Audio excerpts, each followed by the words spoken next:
Alrighty, ladies and gentlemen, welcome back. More Counter Strike, amazing Counter Strike goodness. And today's game is gonna be between Team Brutality and Team Scorchers. It is a best of three. The first map of which is gonna be Inferno, which will Scorchers pick. The second is gonna be Cash, which is Team Brutality's pick. And the final deciding match, should this game go to the third map, is gonna be on Mirage, ladies and gentlemen. This is the Dew Arena qualifiers final, the final, in fact. Oh God, that is a mouthful, isn't it? The LAN for which is going to be held in Delhi sometimes later this month. So if you're from Delhi and you like some Counter Strike goodness and want to support your favorite team, do make sure you make your way down to the venue, which shall be decided and you guys will get to know in a couple of weeks or days, whatever you're gonna get to know. In fact, we are live with the pistol round, and it is Scorchers starting on the T side. It is their map pick. Whoa, some early aggression from Rix. He's not going to spot anything and they're going to fall back. Early apartment controls goes to Scorchers. In the meantime, three players over towards Banana, Pexer, Venom, and I think it is was yeah. So it's still a two-man A hold, which is where the bomb is heading. Juventa just marking apartments. He has to go huge. Gets one, gets two, gets the bomb down as well. Juventa just lining them up and is the ever old headhunter. But oh, it's his head that's gonna get hunted right now. But Rix finds Monster, and finally Juventa does fall, but Rix still holding strong towards the bomb site and was chiming in with a kill. This is looking absolutely dire because DNM, the captain, oh captain, my captain from Scorchers, is left all alone in a 1v3. He has recovered a USP. Uh, he knows where was playing from because he got that one kill, but that was a while ago. And was has rotated towards Pit, and he spots out DNM, takes a few pot shots, does a lot of damage. He's on a 6 HP. DNM is internally bleeding. He's on but his last wish right now. What can he do? Can he go huge with just 6 HP? We've seen these clutches happen, but this is looking highly unlikely. And just 30 seconds left on the clock. He has to make a move. Rick's just waiting and praying for DNM to just pop out into his crosshairs. But it is going to be Was who's going to be getting the final kill of the round. It's a brace for him, a brace for Juventa, and that's the first pistol round going Brutality's way.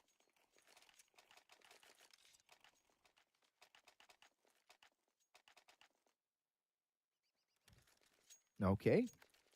1-0, and obviously it's going to be a force buy from Scorchers that's going to come out. I mean, that's the meta right now in Indian CSGO. You lose the pistol round, you force buy regardless of whether you're on the CT side or the T side. It makes more sense on the T side because, well, the T side economy is much more forgiving. But according to me, if you're on the CT side and you lose the pistol round, you should not be forcing. It's just unlikely that you're going to win it. But then again, the reason that teams in India and Asia in general continue to abide by the force by meta is because it works out more often than not. And Juventa spots out one man. Should have relayed that message to his teammates, and he's going to spray down Manan, and he's going to find Mythil as well. Pulls out the USP, but he's getting dinked down. He's going to go down as well. But now it's all up to Rix, who's going to fall without finding a single kill. And now Pexer on the A-bomb side. What can he do? Spots out another man, does a bit of damage on, but there we go. Pexer able to hold strong again. Juventa with a brace in consecutive rounds. So Juventa is carrying on some great form right now. They've won a couple of their previous matches. I think yesterday they beat TMG.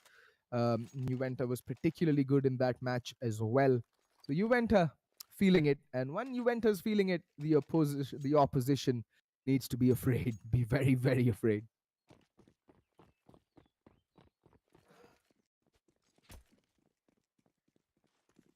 All right. Full eco, just a couple of upgraded pistols. DNM out with the Glock, or as I like to call it, the tickler. There we go. One player getting spotted. That's going to be Rix. He's going to be falling back, trying to make his way to safety, unloading his utility. But there we go. Gets one, gets two. They're just lining them up for one after the other. And yeah, Pexer will get the subsequent kills. Oh, that nade. Oh, wow. Okay, Pexer taking a ton of damage, but still gets a kill on the Manan.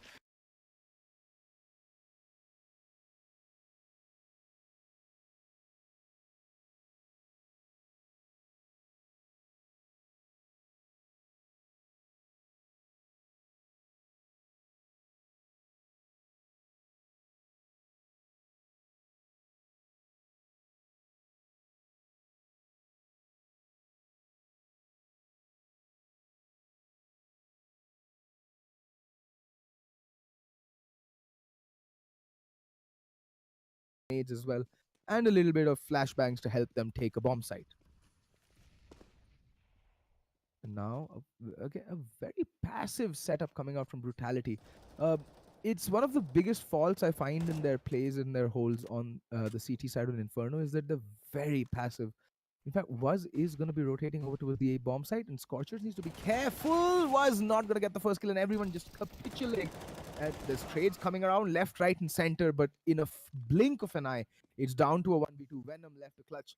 DNM and Manan, two of the old guard, or the oldest guards in Indian CSGO, left alive, and this is going to be a tall order for Venom to clutch. Manan already holding his position rather well. The money on Brutality, not that great. They will be able to buy into the next round, but it's not going to be a very comprehensive one. Oh, and Venom not checking apartments, and Manan is going to punish him. Shoot him in the back of the head, gangland style. Just executes him as he crosses over from library.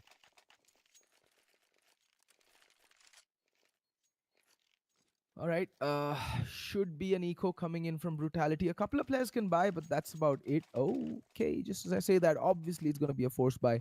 So they do manage to put 3 rifles, 2 FAMASs, 1 M4, and 2 UMPs on the board, along with a decent amount of utility, although there's not a single kit.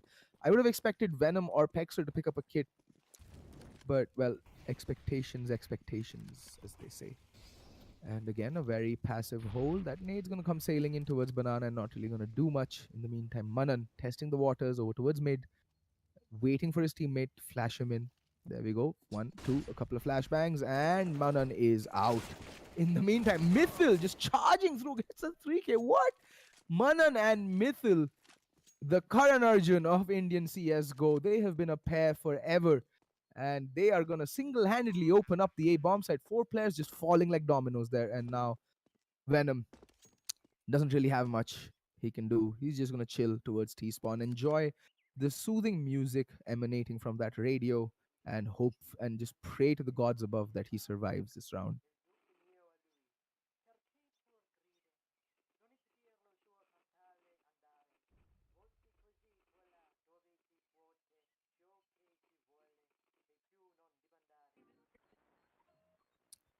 Yep.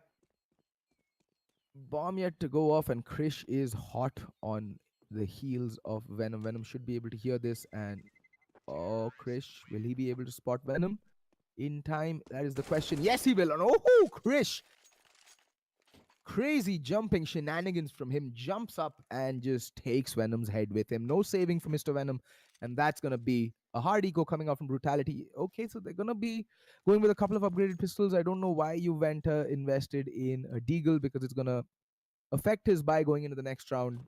Mind you, this is Scorcher's map pick, so I would expect them to be very strong on Inferno.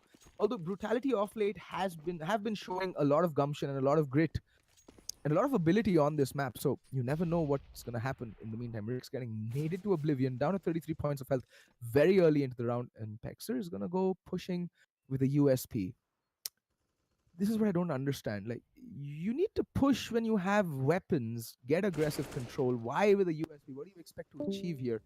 In the meantime, it's going to be DNM who's going to find a couple of kills over towards, well, oh, Venom. Instant kills at, wow.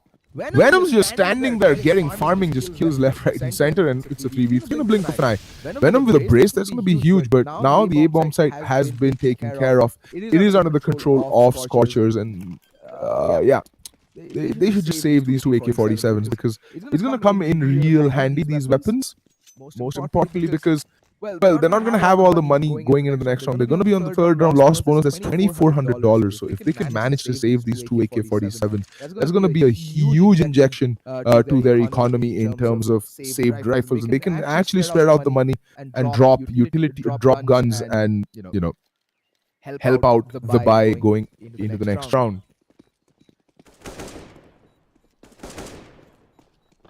But the question is, will Brutality be allowed to save its Manan and Mythil?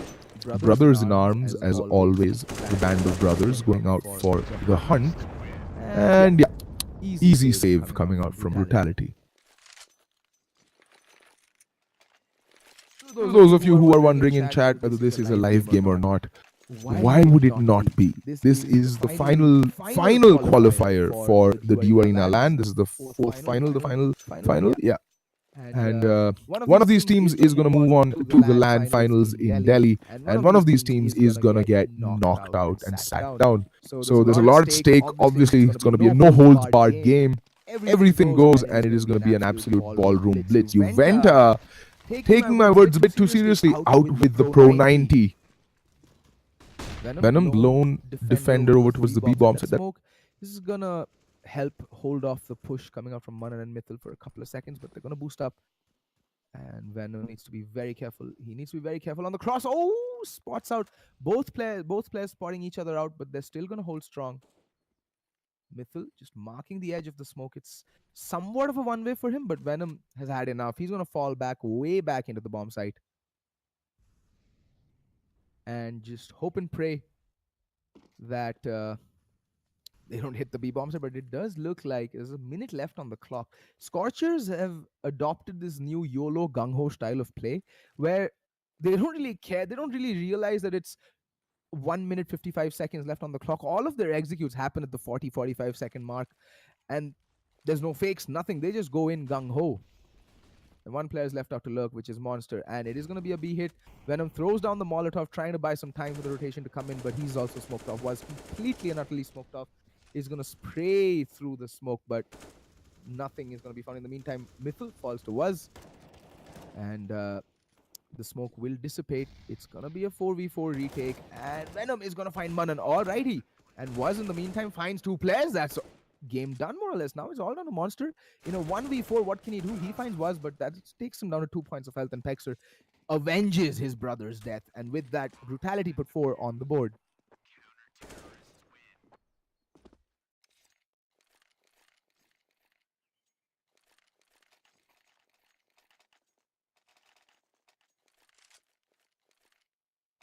For those of you complaining about echo, I don't really know why that would be happening, because from where I'm casting, it's pretty non-echoey. I've been casting from here for quite a few days, and first time I'm hearing about this echo problem. Maybe it's something on production, maybe they'll fix it in a bit. Not really sure, but the game does not wait for no man. The game waits for nothing. And hence, we must soldier on.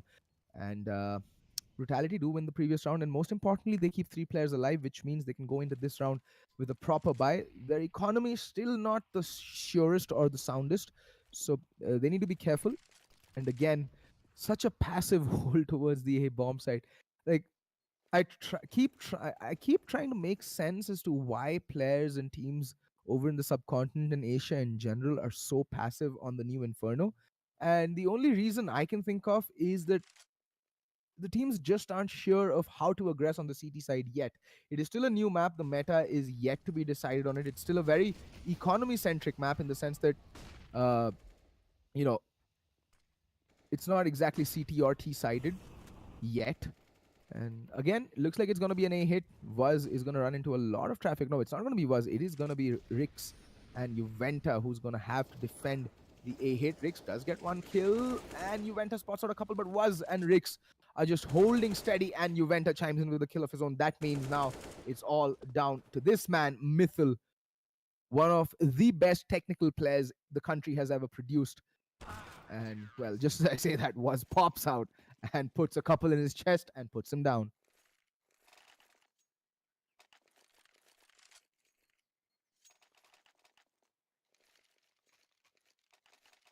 So this is the, as I've said, this is the finals for the DU Arena qualifiers for the LAN. The LANs will be happening in Delhi sometime towards the end of this month, that is September. The venue is yet to be decided, so do keep your ear on the down low or to get the information. The ESL India page or the DU Arena page should be where the information will be relayed as to the location of the finals in Delhi. Do join us. It's always a pleasure to have you at the LANs, making some noise, raising the roof, because, well, that's what gets both the players, the casters, everybody going. Rix is going to be playing. Oh, he spots out one player crossing over towards the bomb site. Pexer needs to be careful, needs to take his gun out. That Molotov is going to buy him a couple of seconds, but the rotation is yet a fair ways away. In the meantime, Was does get the first kill. Do they know where he's playing from? No, they don't. But Rix and Rust both fall fairly quickly. That's going to prompt the rotation to come in from Venom. It's still down to a 3v3. And oh my god, everybody's dying. Oh my god. And Venom, in the blink of an eye, is left in a 1v3. Although DNM is internally bleeding. 1 HP. 1 HP. He's just a silent fart in the face from dying. Falling like a sack of potatoes.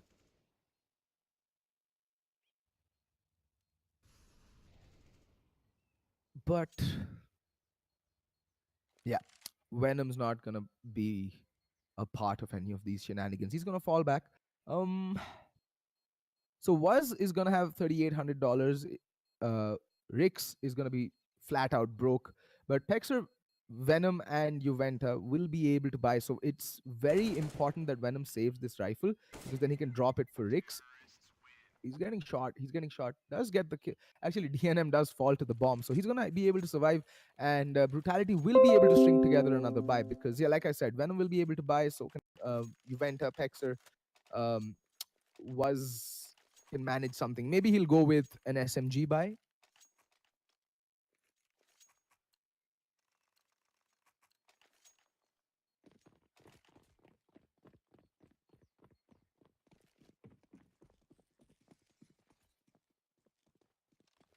Anyway, still a very evenly contested half of Counter Strike. Scores 5-4. Brutality do manage to put together a decentish buy. They're still fairly light on the utility, but at least they have 5 rifles on the playing field. On the flip side, we do see again, looks like it's shaping up to be another A hit. Very passive hold again. Brutality going for the 3-man B presence. Maybe we're going to see some banana aggression, but that smoke confirms that it's not going to be the case. Although Rix will be rotating, the lack of any utility or gunshots being fired towards Banana will be disconcerting for these Brutality players, but slowly but surely, Scorchers are moving more towards the B bomb side. They're just unloading a lot of utility towards A to keep the players fixated on their positions and not really go for the early rotates. So it's going to come to Venom and Waz to hold on the fort towards the B bomb side.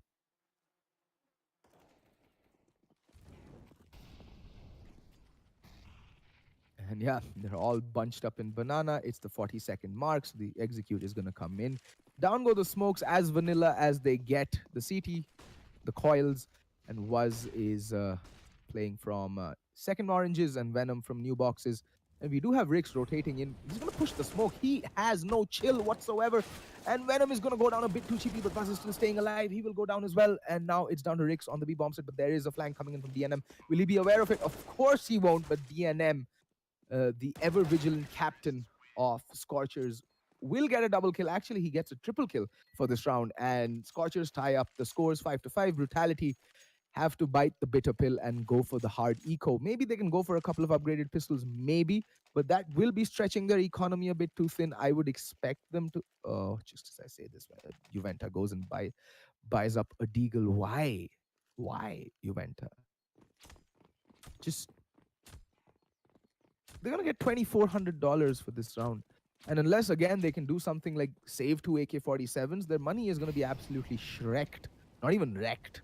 Oh, that nade. Juventa playing catch 'em catch with a grenade. And Monster just decapitates him with the utmost of ease. In the meantime, DNM does fall to Venom's Pirufidi. But that Molotov is gonna push Venom way back. Scorchers should be looking to utilize the range advantage on these rifles rather than take up the close quarters fights in these dingy corners towards the B bomb side. But yeah, Monster's going to go peeking one angle at a time, trying to clear out the B bomb side, or at least the most commonly held angles. And he's just going to allow for the bomb to, make its way over.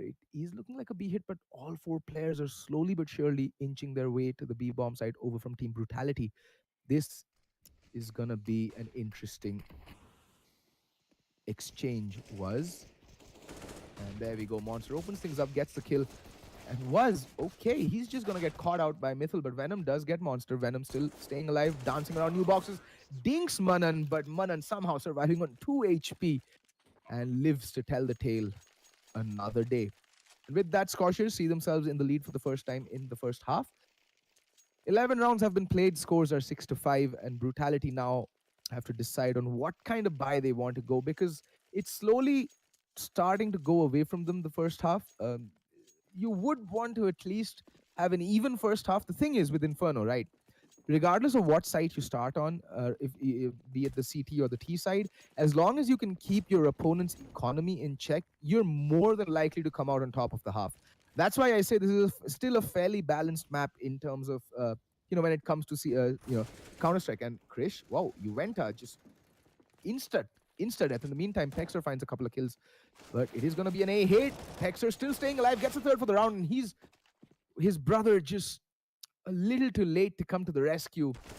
He will fall, but does find the final kill. A full house of frags between Pexer and Was, the brothers in arms sharing the frags between them for this round. And Brutality tie up the score yet again now. As I was saying before, I got rudely interrupted by that flurry of kills going across across the board. Inferno is still a pretty economy-sided map. So what does that mean? Suppose you're on the T side, you lose the first 3 rounds, you lose the pistol round and then the subsequent 2 rounds. The idea for you going forward as a team would be to win 2 rounds and then never allow the Ts or the CTs to get their economy rolling. The moment you allow the CTs, 5 rounds on the trot as the T side, that's when the map switches to a CT sided map. And similarly, the other way, it holds true for the other side as well. So as long as you make sure that you keep your opponent's economy in check, you're more than likely to win the half on Inferno, regardless of what side you're starting on. Anyway, again, it looks like it's going to be an A hit.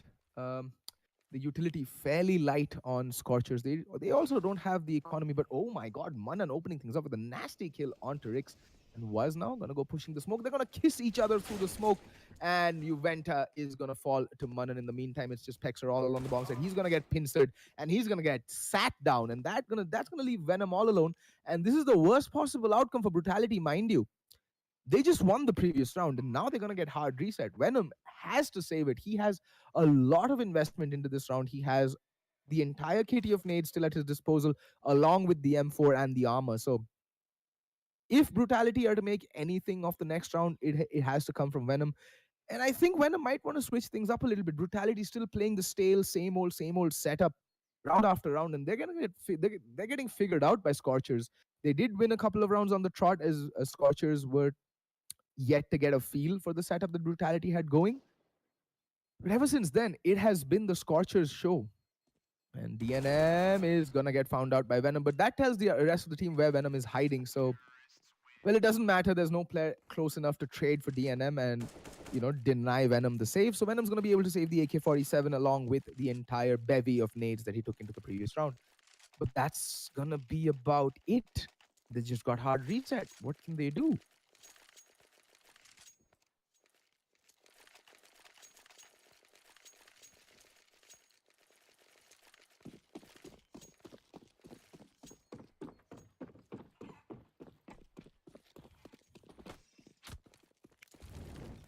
Oh, NA nades, monster. NA nades. He just mollied off his own team. But doesn't matter. Venom will open things up with a kill. But oh my god, he burns alive. He burns alive. But there's a lot of bodies in apartments, and Manan trying his very best to lay down the spray down. But he's going to get 2, but does get taken down by Rix. It's down to a 2v2. Obviously, it still favors Scorchers, in my opinion, because they have the weaponry. Does recover an AK-47 and has armor to work with. He forced into this round. I think the entire team actually forced into this. No, they didn't. It was only Was who bought an extra set of Kevlar, which means their money is going to be his money is going to be absolutely wrecked if he doesn't choose to save it. Still a minute left on the clock. There's a lot of time for Scorchers to just take a chill pill, reevaluate, reassimilate, and bunch up together and hit a bomb site. Right now, I think the best call for Brutality would also be to just gamble on a bomb site and throw all the bodies towards there. And it looks like that's what they're doing somewhat. Was still playing pretty passive towards both sides. He can rotate to A or B, depending on the need, but it looks like he's going to get a lot of traffic headed his way. Mythil and DNM both heading his way. And Mythil, almost, but Rix, P250. Oh, so smart. They're going to go to the B bomb site. That is DNM all the way. or Gokmeister for those of you who are new. Gokmeister's real in-game name is DNM. Don't be fooled by his current moniker.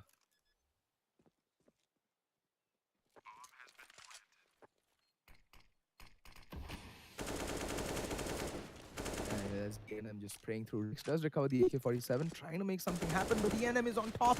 He spots out Rix, but Rix somehow staying alive. DNM fluffing that spray down. And Rix has had enough. He doesn't have a kit, would rather just save the AK-47 because, well, to be very honest, the T economy isn't that great either that can justify this hunt. So neither DNM nor Mythil will be interested in getting the kill onto Rix, but it does look like DNM is gonna go hunting, but Rix is far enough away to ensure his survival. In the meantime, I'm not so sure that Mythil's gonna survive. No, he's not. He's gonna fall. Well, that's 4 rifles taken away from Scorchers. So Brutality, well, might just make something happen. But like I said, because of the economy mismanagement coming in from Brutality, they're not going to have the best of buys going into the final round of the first half. We're going to see 3 rifles, 1 AK-47, 1 FAMAS, and 1 M4, along with 2 UMPs. And judging by the fact that Brutality haven't really been able to do much, even with a full buy, with such a neutered buy, I'm not sure what they'll be able to put, whether they'll be able to see off this round. Scorchers in a very good position. Oh, just as I say that, they're in a very good position to end the 9-6 half. Rix goes and sprays down Rich through the smoke. Absolutely whack.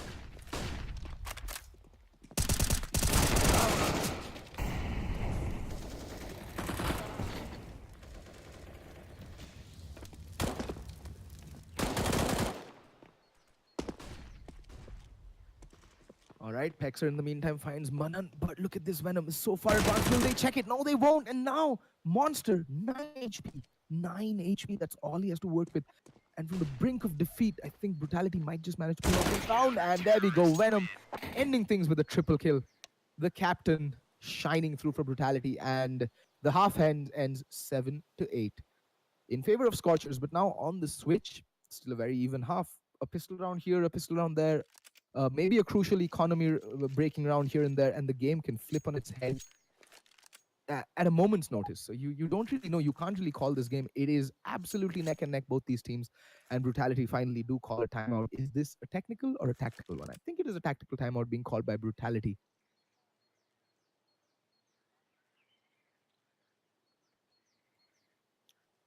And so far, well, neither of the teams actually showing much in terms of tactical depth.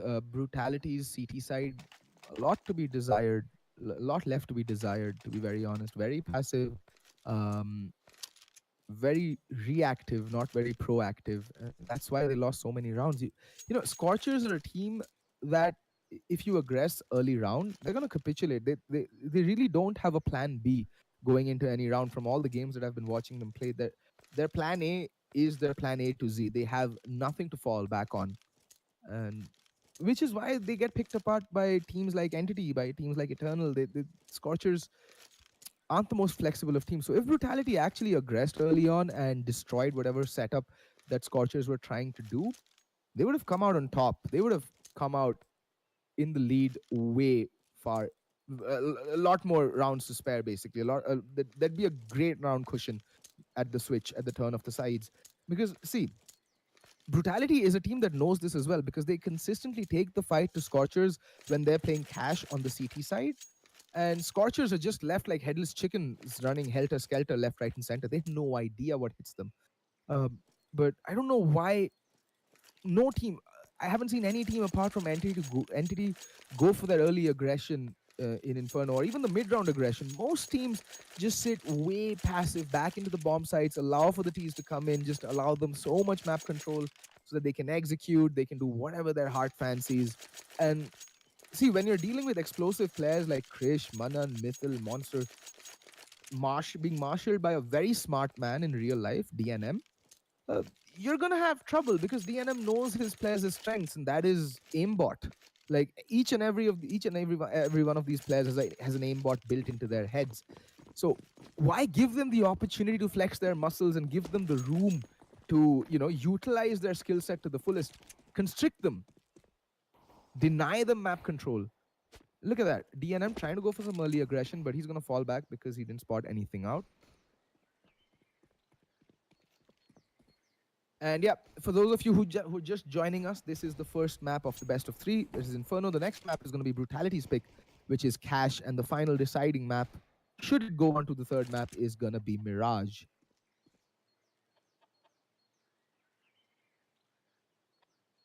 And Brutality still deciding on what to do. They have map control, at least mid, alt mid, and apartments control. So it looks like it might just be an A hit. Was slowly making his way. There are three players towards the A bomb side. That's DNM, Mythil, who's playing where Juventa was playing from. But oh, the flashbang's near perfect. But DNM holding strong in pit, gets one, gets two. Can he get more? Well, he doesn't, but Mythil does fall in the meantime. And oh, down goes DNM. It's down to a 3v3. Rotation yet to come in. That smoke perfect, allowing the bomb to go down and the players to come out onto the bomb side. Rix is watching towards shelter. He's gonna go into pit, but Krish has made his way into shelter, so he's safe for the time being. In the meantime, the retake is on. Juventa trying to make something happen, trying to find heads, but was just hiding, biding his time. In the meantime, Krish gets taken down by Rix. Rix just going absolutely ham. And Juventa playing that middle box, that pillar to perfection, gets 2 kills to see off the round, and the scores are tied, and Brutality should go into the lead. I mean, Scorchers, there was a time when they were called Team Wolf in the past few months, when I saw them not going for the force buy if they lose the pistol on the CT side. But that has changed ever since they've rechristened themselves Scorchers. They've been playing a lot more gung-ho and YOLO. So they've been repeatedly going for the force buys. I think this timeout is a tactical one. That tactical timeout from Brutality really did help them secure that pistol round. There was a very good pistol round coming out from Brutality.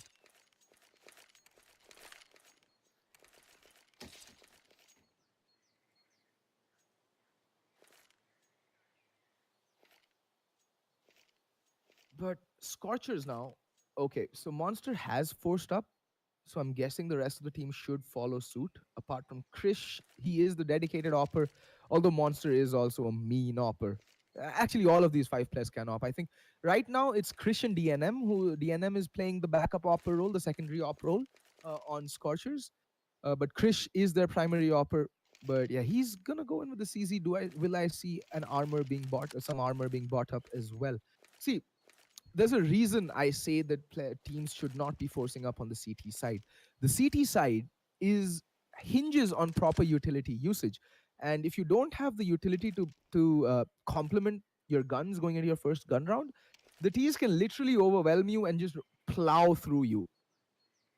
They're gonna have the AK-47s. That's superior weaponry. That's a one-shot headshot, and most of these players are absolute marksmen when it comes to hitting those and finding those heads.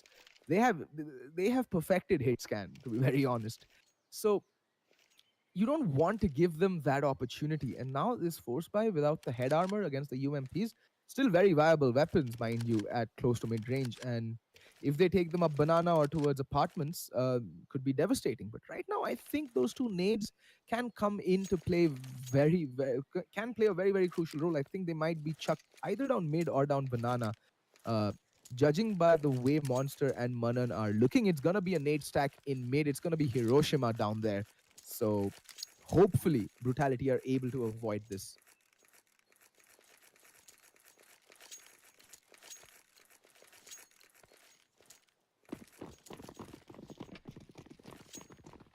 Shashank Pandey in chat. Well, I don't know if you're aware, but Counter-Strike has been around since you were most probably, shitting in your diapers. So don't worry, in 4 to 6 years, there'll still be some version of Counter-Strike out there which these teams will be playing and trying to be the best in the world at. If not these teams, well, the teams. By that I mean the cream of the crop, the European, the Brazilians, the Americans. You know, they'll be playing some iteration of Counter-Strike and trying to be the best at it. Don't you worry.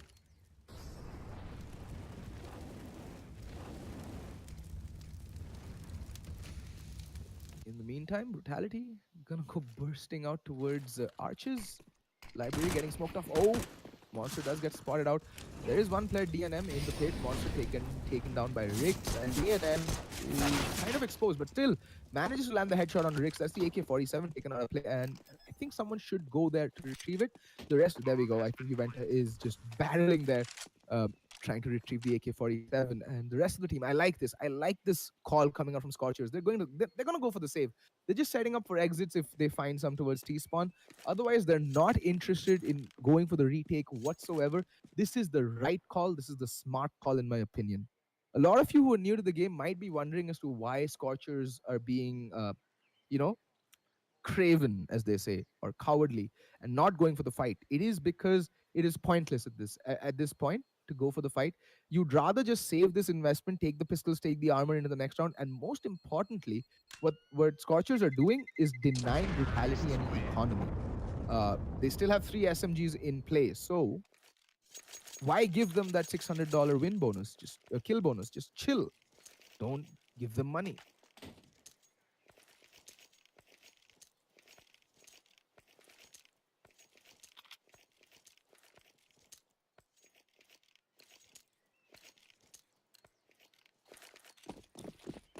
All right, Brutality wrestle the lead back from Scorchers. 9-8 is the score, and now Scorchers, well, they can't really invest much into this round. And well, Venom, the second display of North American nading skills, and look at that, it's a 5-man stack towards the A bomb site. Will Brutality catch wind of it and then go towards the B side? I think the lack of any early presence of personnel and utility towards Banana should be a tell that B bomb site might be the site to take, but it's still going to be players going on a fact-finding mission towards the A bomb side. Venom slowly peeking, spots out Krish at Arches. There is a player in shelter, that is Monster, and right now Pexer slowly but steadily is making his way towards Arches. No one's marking shelter. Oh my god, a 3-man stack, and they're going to go into it. Okay, it gets one, gets another, but they're all falling like flies, and now in the blink of an eye, it's just Venom. See, that's the problem, right? Why force the issue? The first player going in has told you there are 3 players towards Arches. Why force the issue? Fall back. There's a minute left on the clock. Why? Why? Like, these are things that trigger me.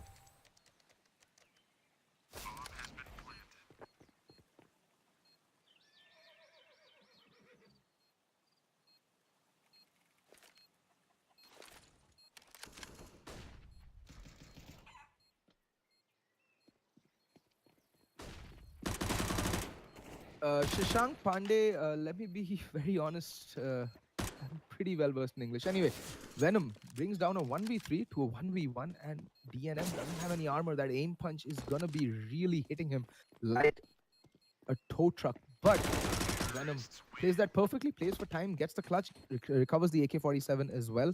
Well, at least one rifle does get saved, and 10 rounds on the board for Brutality.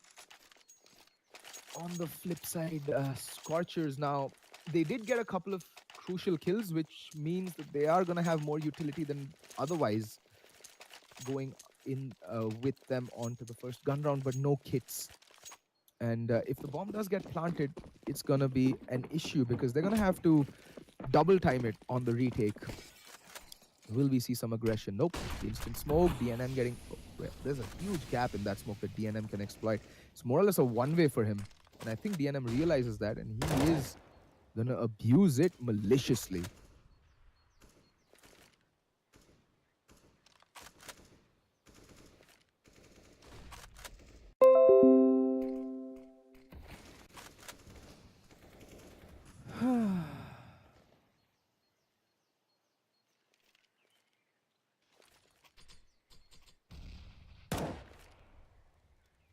Anyway, another passive hold.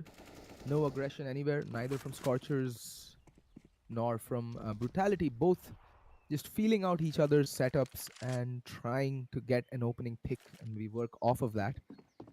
Brutality just peeking some angles, some common angles where, you know, usually enemies present themselves on a silver platter. But yeah, nobody's in much of a mood to take the fights early on. It's still early days in the first gun round, and Scorchers really want to play it safe, but they're out of utility, and with 40 seconds left on the clock, they really need to hurry. In the meantime, Pexer and was taking a lot of damage And it is looking like it is going to be a B hit. Krish has been boosted up on the flower bed.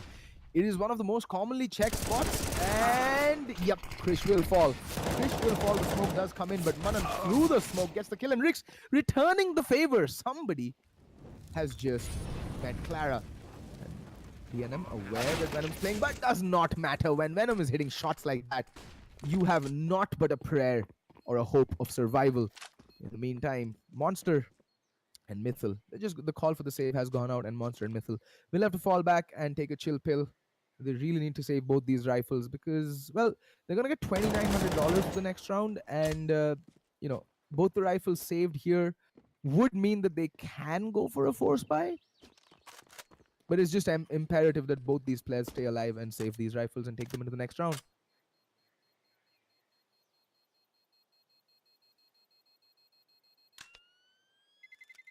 Terrorists win.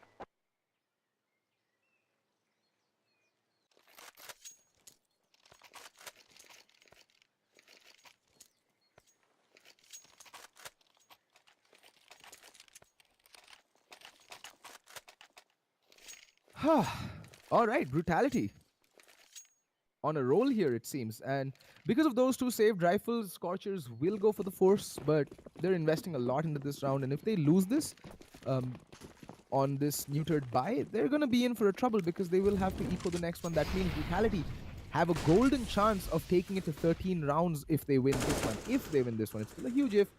Never count Scorchers out in the map of Counter-Strike, in a round of Counter-Strike, because any one of these players going off means that they can on any given day, any one of these players can 1v5 any team if they're feeling it. If they're going off, they're that good.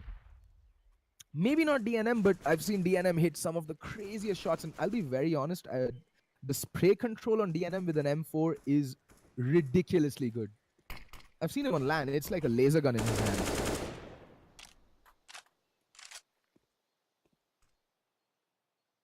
In the meantime, again, just Venom taking some really big damage. He's just spraying through, trying to get some... Oh, that Molotov, will it spread to him is the question. I think he's safe for the time being. And yeah, that incendiary doesn't spread, but oh, he gets a face full of flash. But in the meantime, Vaz does get the kill. Venom gets the second one. That's the B side, completely bereft of any bodies. And that's going to be huge because, I mean, on the retake, they have one. Pexer gets another kill on the rotating player. That means now Krish has to do it all alone. It is a 2v5. It is looking extremely dire. Pexer is very low, but that doesn't matter. They have the man advantage. They have the weaponry advantage. And Pexer is on the rotate, but he's so very low. And he's going to get taken down. But Krish now knows. They know exactly where Krish is playing from. And Krish is going to go popping out. And Waz is going to pop his head. That is just instant facial reconstruction surgery right there for you, ladies and gentlemen. And that is some crazy level of damage. And Mythil just desperately trying to hold on to this solitary rifle. He's on 48 HP. They know where he's playing from. They're going to triangulate his position. And Mythil just on but a hope and a dream of trying to survive. Rix is going to survive. And I think Mythil should also make it out of this round alive, because the one place that they haven't checked is the one place where Mythil is just hiding, and that is Boiler.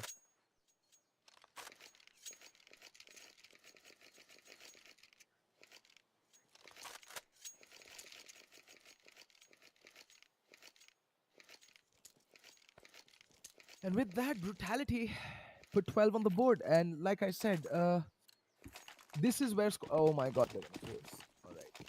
Scorchers are going to force around that one rifle, and they are going to be putting just more pressure onto their economy.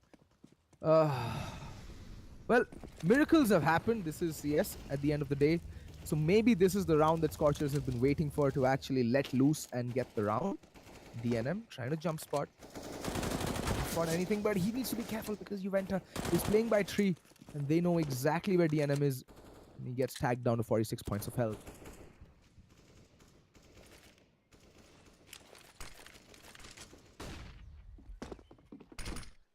Alright, Mythil just playing in side halls. Oh, that's more or less a one-way for him. He can spot out the feet, and Waz needs to be careful. There we go. Feet gets spotted out, and Mythil coming up with an easy kill. That's a man advantage for the first time in a very long time for Scorchers. 4v5 as it stands as of now. Manan playing very close. DNM baiting for him. And why is the bomb leading the charge? I'm not really sure. Venom going in, and he's going to get taken down by Riggs with the trade. Riggs gets the double. That's That's the man advantage neutralized, but Rix is on 10 HP. He's on but a dream, and through the smoke, but won't really land the shot. Rix will get the bomb down. Sorry, Texer does get the bomb down, and the post plants are decent. They're not the best. We do have a flank coming in from Banana. That is Mythil, but Juventa is marking it. He sees the flashbang. He knows that there's someone in Banana, and it is going to be Mythil who comes out on top of that exchange. But Juventa, that should not have been the player to fall. He was the one with the HP. Flash. They're running out of utility very fast. Pexer does get the kill onto Krish, and now it's down to a 2v2.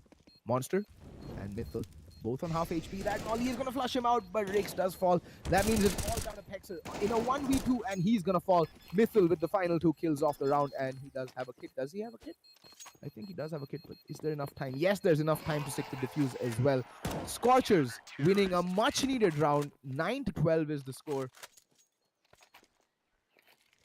And, well, Brutality have enough money to buy into this round pretty convincingly and pretty comfortably. Although, if they lose this, they're going to start to feel the economic pinch as well, because it's only going to be 2 players. That's Venom and Rix who will be able to buy into the next round comfortably. The rest of the players will be staring down the barrels of a force buy.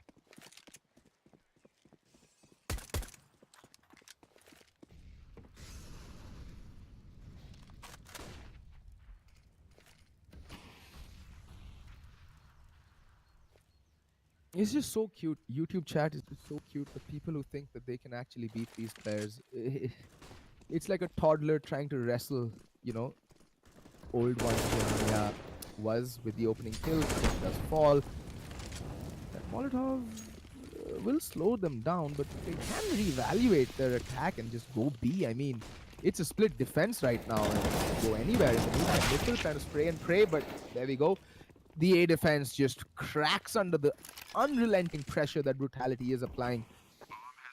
And this should be 13-9, and Scorchers are going to get broken. They're going to get broken like a Kit Kat. In the meantime, Manan spotting through the edge of the smoke will get the kill, but now they know exactly where Manan is. And Rix just playing it so very patiently. Manan, will he check this corner? He doesn't even bother with it. He's going to just go hightailing it out of there. Bye-bye, have a nice day. I'm going to go save now. That's what Manan's saying.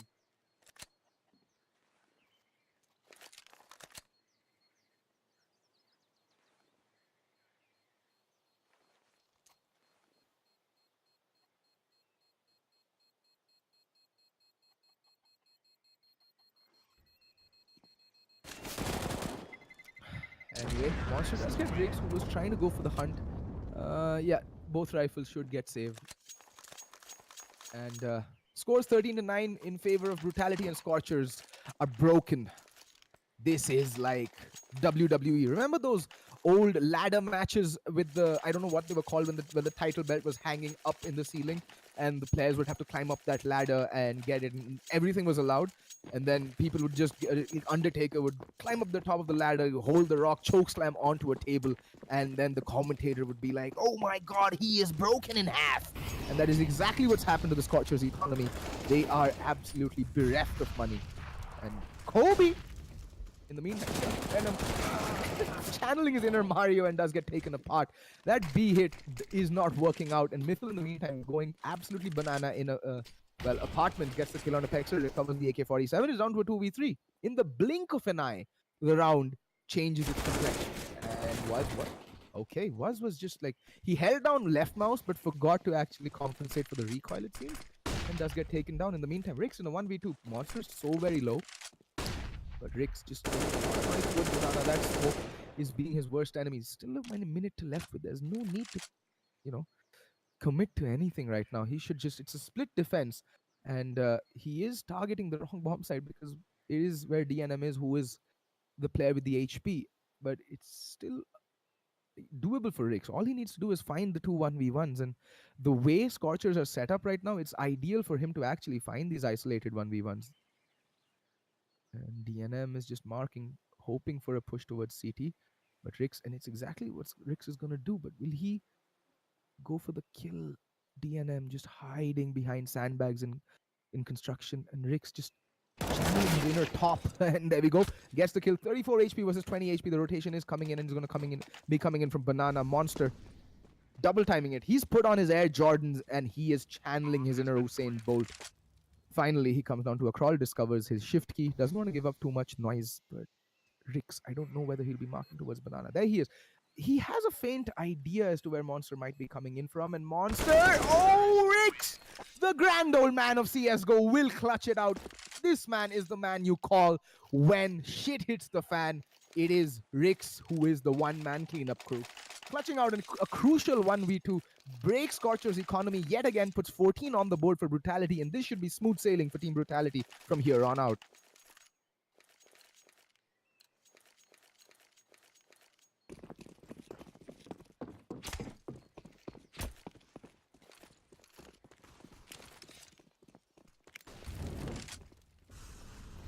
All right.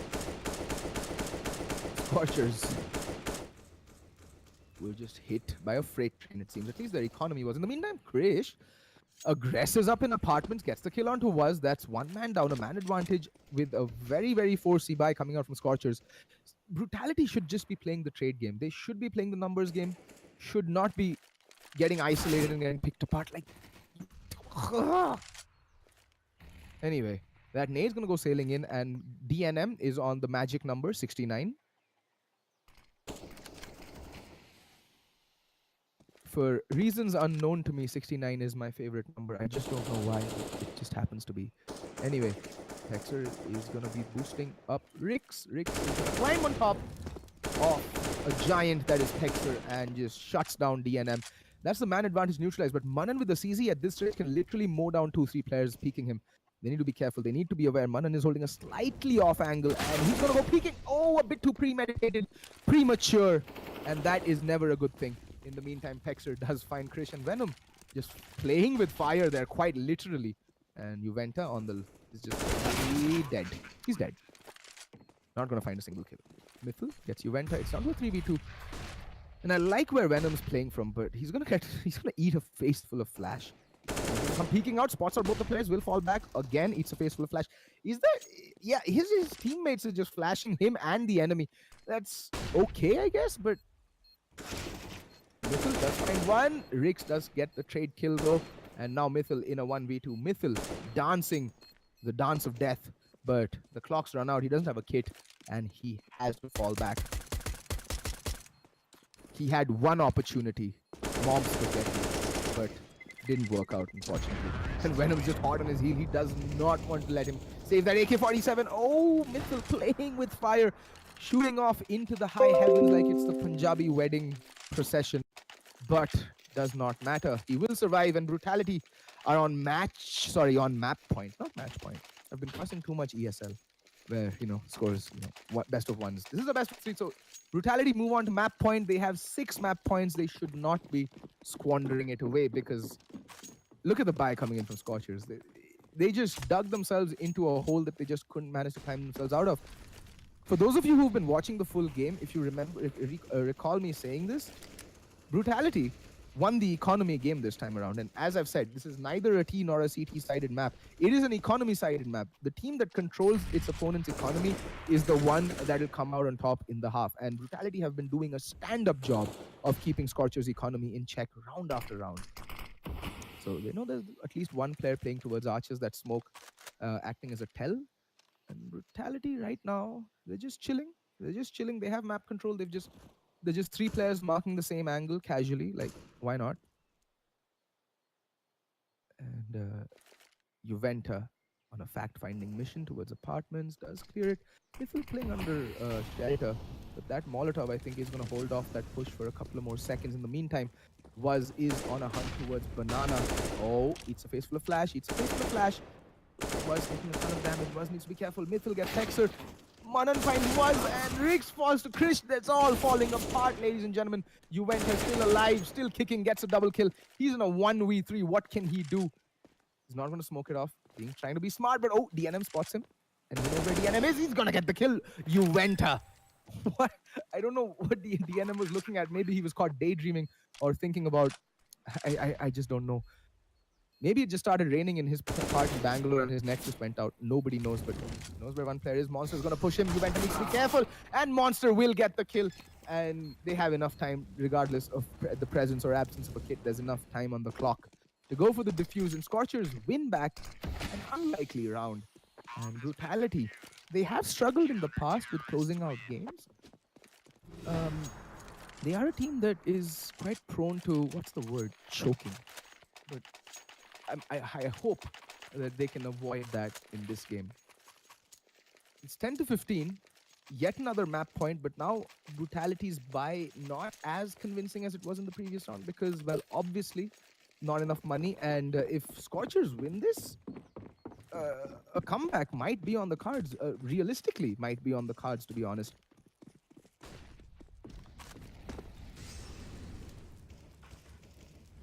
So it's just a waiting game right now. It all comes down to patience. Wusa, in the words of the very wise bad boys. Wusa. Alright, Pexer gonna go challenging in apartments. This time for the first time, Brutality going for some aggressive apartments control. But the moment I say that, they fall back. And DNM, just it's his pilgrimage playing arches and shoulder peeking, trying to get information. In the meantime, Manan is being a bit cheeky towards Car. He can spot Juventa's head. And Juventa is going to go falling back. Manan with the UMP needs to be careful. This is the ideal range for him, by the way, for this weapon. He can just pop out and just get a kill or two pretty easily if they don't check it or clear it. That Molotov is going to go sailing past him. He's going to breathe easy and not going to check it. That's going to be... Oh, God, what? What in God's good name is even happening? Manan gets one kill, barely takes any damage, and does a ton of damage onto Juventa. He's down to 15 HP. It's just complete and utter chaos. DNM gonna come peeking library, and Was is gonna whiff his spray. And it's down to a 3v5. DNM kill. Pexer does get the kill onto Monster. DNM gonna peek up side and whoa, Pexer does get the kill, but instant trades coming in. And now Venom left in a 1v2. He knows where Mythil is, but he's not paying attention to the dome. And Mythil gets Venom. 11 for Scorchers, 15 to 11 is the score, and well, Brutality's money is wrecked.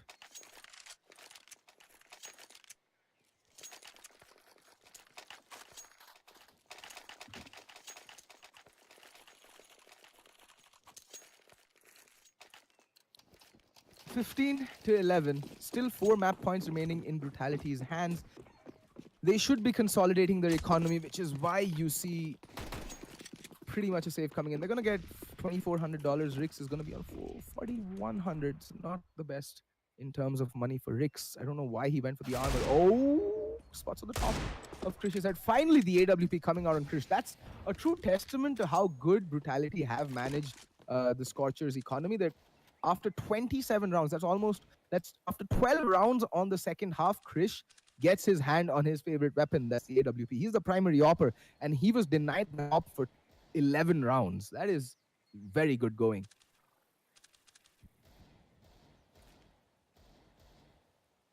In the meantime, it looks like it is going to be a hit towards the P-bomb side. Krish is just drooling right now at the opportunity to land a collateral and then maybe clip that and send it to Sparkle so that he can feature it on his next Op Gods videos.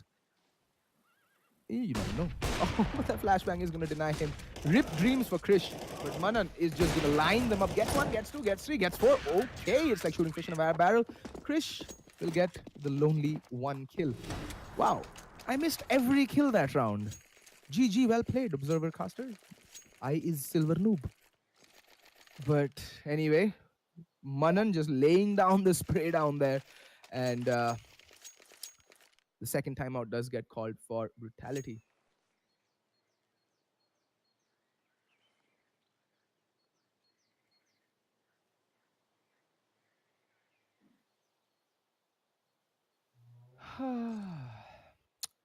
Brutality just talking out the game plan for this round. They have some utility. They have 2 Molotovs, 3 smokes to work with. Not the best. And Scorchers have it all. They have the AWP. They have 2 AK-47s, 2 M4s, all the nades. Everybody's sitting pretty with a kit.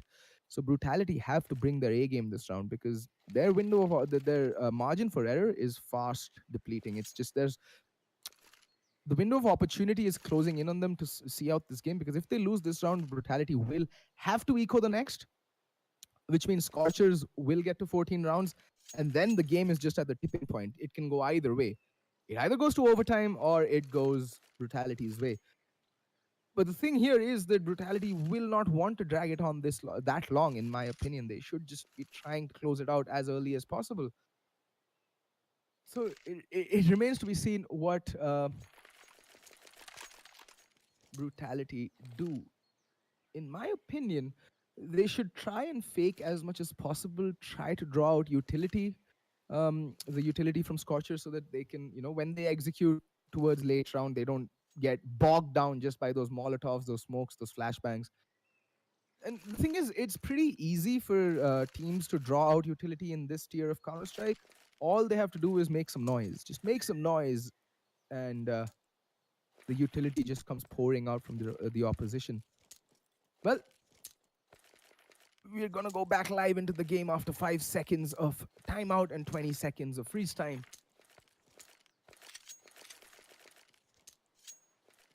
So let's see what that timeout yields for Brutality.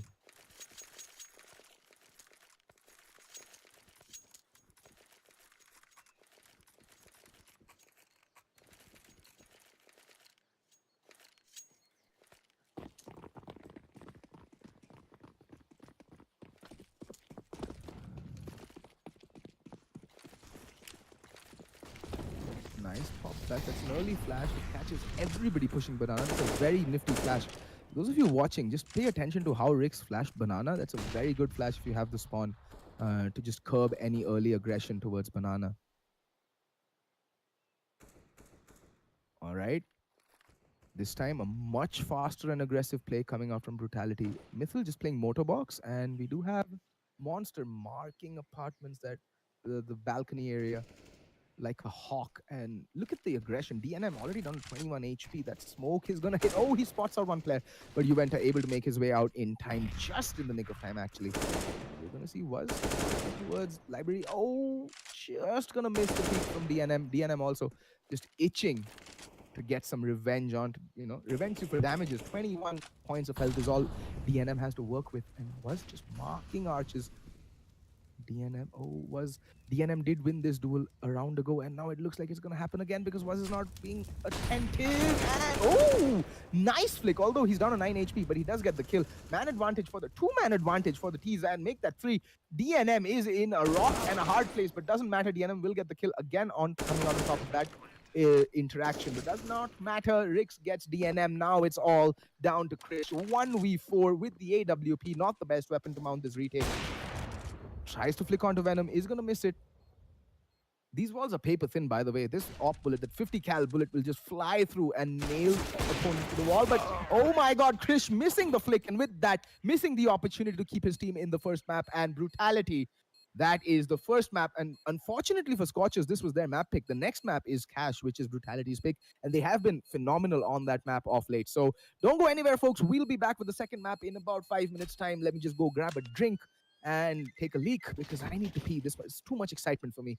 I suffer from TB, tiny bladder, that is. Anyway, we'll be back in 5 minutes. Don't go anywhere. I will see you all in the next map, which is going to be Cash. Bye-bye.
Make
the ground shake.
open your cheek when you dwindle here.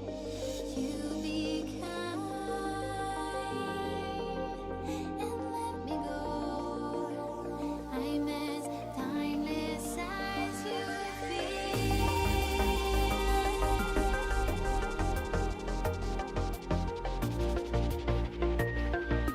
Timeless as you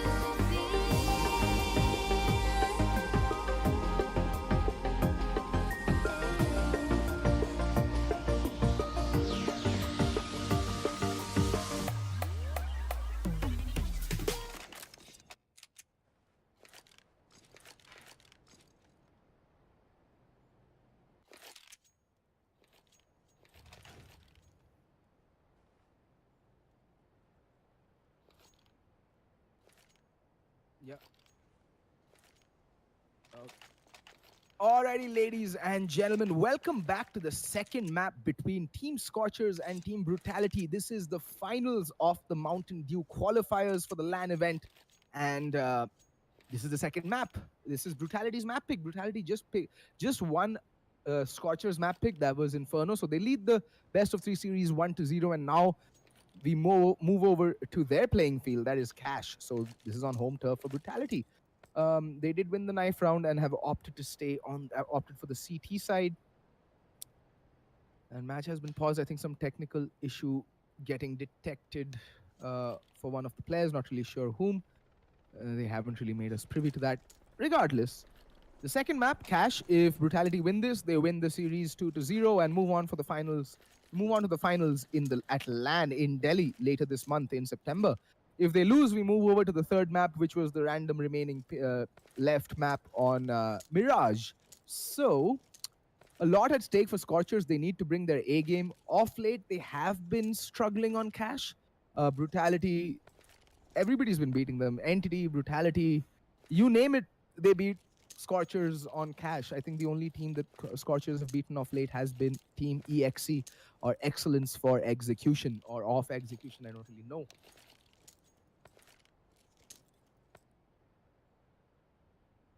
And we're just waiting for this technical issue to get sorted out. Yeah, Juventa has, well, someone from Brutality has gone to get some water. There we go. Resume has been called, and we are going to be going live with the pistol round in the second match of this best of 3 series, which is going to be Cash between Brutality and Scorchers in about 10 seconds. 8, 7, 6. It's not a rocket launch. No need for some epic countdowns, or it's not even New Year's Eve for that matter. And look at the buy coming in from Brutality. Juventa takes one for the team, goes with the kit and 2 flashbangs, while on the flip side, it is Manan who's going to be running point man or utility man for Scorchers. He has 1 smoke that's already been deployed. And what is this? What is this? Rake's taking the fight up in mid and losing it quite comprehensively. Venom just knocks his, Monster just knocks his block off. In the meantime, there is aggression of A mains. A lot of information being gleaned, but Juventa time has taken damage, and Venom's holding strong, gets 1, gets 2, can he get more? He's just tapper away, but he hasn't called for the rotate, and that's the bomb down. That's huge. Venom with the triple kill and bomb down. Now it's all down to Manan. Can he get these crucial 1v1s? Pexer already on the rotate towards CT spawn. Manan has recovered the bomb, and will pop out and pop Manan's face clean off his shoulders, and that's the Brutality winning the 3rd pistol round in a row. They won the pistol round on Inferno, both the pistol rounds, and they've just continued their tear onto map number 2, that is Cash.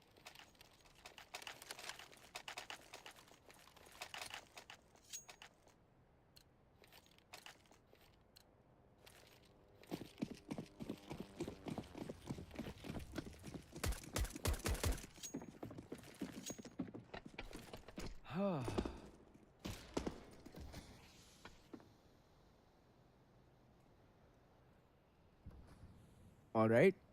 Obviously, force buy coming out from Scorchers and a 2-man A defense, a very standard setup coming out from Brutality, a 2-1-2. This setup has been found wanting many times in the past. The smokes come raining in, nades will go, the counter nades being deployed. Pexer with the M4 has to go huge, spots out one player, gets the kill pretty easy, no problems whatsoever.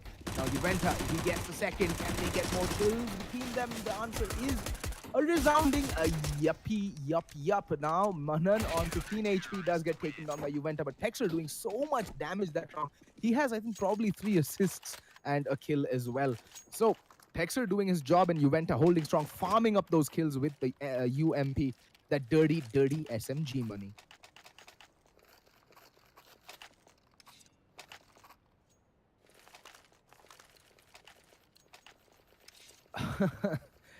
Now, well, this should just be a farming round, and now Venom and Was both have the weapons that I love to call little trust fund weapons, because they're the ones that get you the most money for minimal investment. That is the UMP. And Juventus spots out all the players just coming out, streaming out on the A-bomb side. Texer just swapping the floor with the players. Juventa does find one, and Texer and Juventa a brace apiece, and Rix with the 5th kill of the round. Pretty scorchingly fast rounds going on here. Scorchers at this point just want to get away with get over with it, get onto the gun round, get the AK-47s on the playing field. They have a smattering of utility here and there. They have 5 smokes, a couple 5 flashbangs, and an HE nade.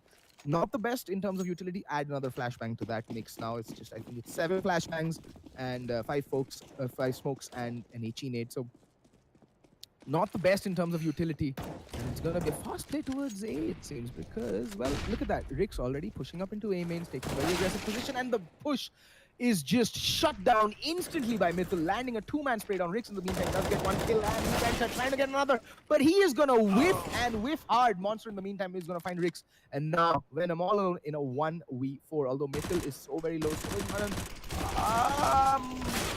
Okay then. 3 players surviving on a collective HP of, well, 19. 21. That's 13 left on Mythil, 5 on Monster, and 3 on Krish. Ridiculous. Ridiculous. It doesn't matter. Scorchers, again, fast play, paying the dividends, but Brutality have saved enough money. And Rix, this is the time we were waiting for. Rix with the big green gun. And pretty good buy coming out from Scorchers as well. I'm just waiting to see where Rix goes with the AWP. Looks like he's going to be playing mid for the time being. Spots out one player, but missing the flick. That is quite uncharacteristic. In the meantime, Was has gone aggressive in mid. Just going to be playing on the edge of that noise. They know what's up. And you know what else is up? Shout boost. Texer getting boosted up on the shout box. Was retreating in defense, and he's going to get the kill on the Mythil, this time winning the duel, surviving on but 10 HP. In the meantime, the immediate trade comes out. Rix down and out for this round. The op taken out of the equation, and it's a 4v4. This can get a bit hairy for Brutality. And Scorchers have reassembled. They are leaning towards an A hit, it would seem. They have 3 smokes still left at their disposal. But there is this man, Pexer, who is patiently waiting atop of Shoutbox. He can do so much damage if it's not cleared and checked. If I were Scorchers, I'd just pre-fire a wall bang that corner wall. It is bangable. If you watch, well, Machine Gun from Mongols, he's notorious for pre-firing that. Monster gonna pop out, bombs drop, and Pexer, oh, he should have just waited. Some trigger dispute would have gone a long ways, down to a 2v3, but Was is essentially taken out of the round. He's down to what, 10 HP, but DNN needs to be careful. He's gonna get taken down by Venom, and playing this very smartly, trying to isolate the angles, just not gonna go and give his frag off on a silver platter. He gets a second kill as well. Now it's down to a 2v1, but both players are so very low, and Venom's just gonna stick this. He's just gonna stick this 2-1, and he's got the defuse, but, well, Venom, not only does he have biceps the size of truck tires, just throw in a pair of balls the size of planets as well. Ice in his veins, and he sticks the defuse with 13 HP. This man has got stones the size of Mount Kilimanjaro.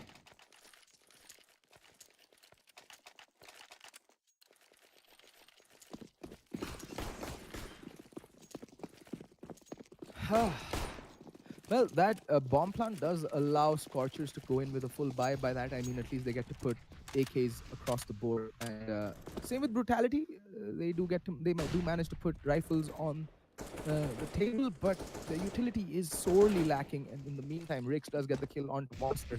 That's an advantage early on. and they should not be relinquishing it anytime soon. Very heavy A presence. Juventa with the UMP, he has to relegate himself to the SMG in order to buy up utility. That's never a bad idea on the CT side, to be very honest.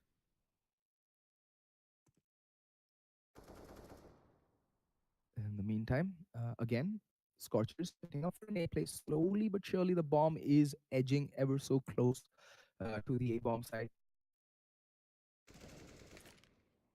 Middle finding was that's the advantage taken down. Over in mid was caught napping, not really looking at the angles. And the Molotovs come raining out. Juventa should just be playing passive, does not need to present himself. Pexer holding an off angle that can be huge, but Juventa, oh, caught peeking, that gets taken down, but was gets one, gets two. Long the amount of fighting strike. This man has gone huge, brings it down to a 2v2, but now Rix and Venom with it all left to do. Venom rounding the corner, spots a gap in the smoke, will try to abuse it. He does have a kit, should not be going down. Paranoid about there being a flank from Z, but there is his teammate Rix, so he shouldn't be worried about a flank from that position. Just as of yet, oh, Rix just clearing towards Mythil, but will get taken down. And instantly, both the players from Team Brutality bite the dust. Mythil and Chris chiming in with almost simultaneous kills.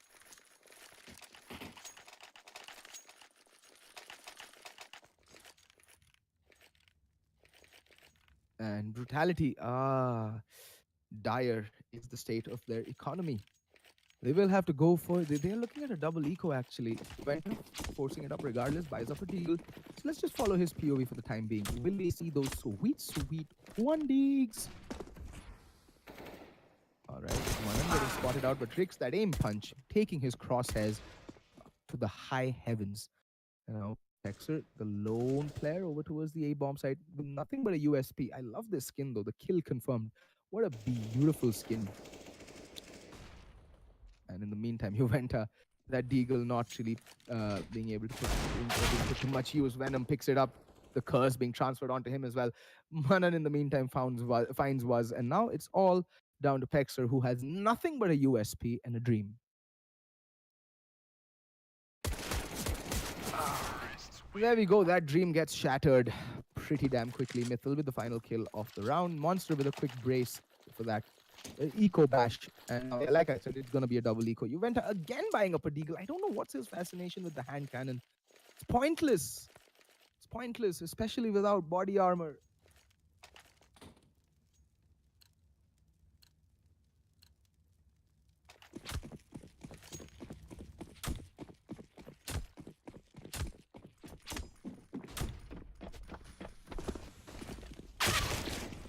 There we go. Juventa taken down without inflicting much damage. It does do some work with that CZ. At least gets one kill. Now it's all up to Rix. Pexer on the flank, but doesn't really manage to get the kill. Pexer does fall, and now it's down to Rix. Will he, well, try and make something happen? Flare, but again, the aim punch, taking his aim sky high, and Scorchers have tied up the score 4-4.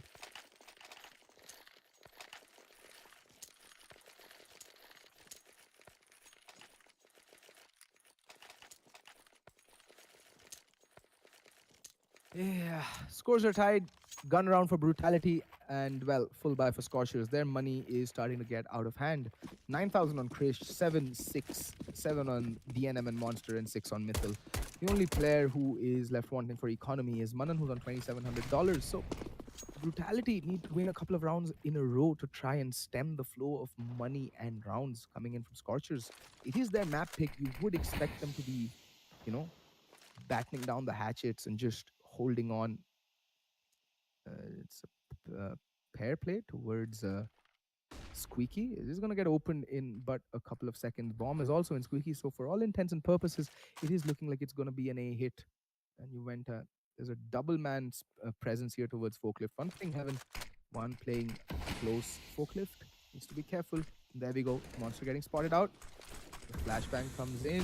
The Molotov come raining out. Smoke will allow Pexer to rotate off of the bomb site. But there we go. Rake's opening things up with the kill on a Mythil. Now Pexer has to go huge.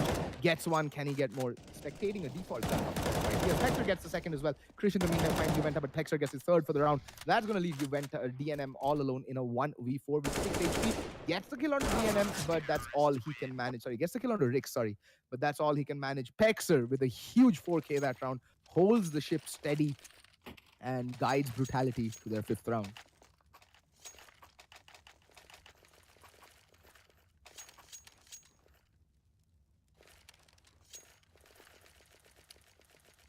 Well, critically, even more so than the fact that Brutality do put their 5th round on the board, it's the fact that they managed to do so keeping 3 players alive, which means that they can start spreading the economy a little bit. But oh, Venom needs to be careful. He's quite exposed. Does have only a UMP to work with, and he's gonna get absolutely decimated. That D-bomb site is now bereft of any bodies, and Scorchers have come streaming in. The monster gets one. It's like shooting fish in a barrel for him, but he's gonna fall. There is Mythil on the flank. It's down to a 3v4, but Mythil is so very low. He's almost dead for good measure. And no one's watching flank. Finally, Pexer turns his attention towards the flank.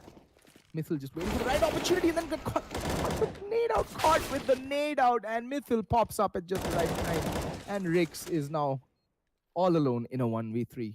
Can he do this again? He's done it time and time again over the course of Brutality's, well, long and illustrious history in Indian Counter-Strike, but he's in 5 health. What can he do? That flashbang pops a bit too late, and with that, Scorchers not only put their 5th round on the board, but they completely decimate Brutality's economy as well. Will we be seeing a force buy is the question, because they've just been hard reset. It's either that or a double eco for Pexer. He might just have to go in with a UMP, and I think Venom kind of dropped the ball in that previous round. That his positioning on the B bomb side, knowing full well that he's the lone defender, made absolutely no sense. He was just caught out in no man's land and then handed his frag way too cheaply for my liking. Anyway, was playing with sandbags, getting spotted out, trying to make something alive, make it out alive, but not really gonna manage to do so. But yeah, there we go. Mythil with an easy kill. In the meantime, Juventa does fall, playing on the edge of the smoke, paying for it with his life actually.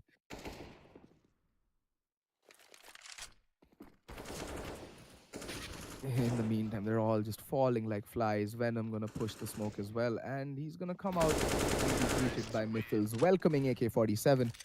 Mythil with a 3K, padding those eco stats, those stats with the eco kills. That's how we roll, boys. That's exactly how we roll. And given the money situation on Brutality, yeah, it is gonna be a force buy. Why do I say it's a force buy? Because they're not gonna have M4s across the board. They're just gonna be managing 2 M4s, 2 FAMASs, and 1 UMP.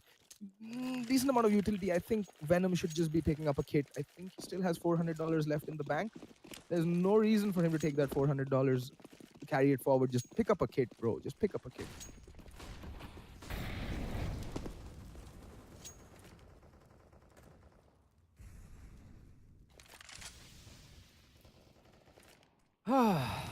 Venom again taking some very early damage.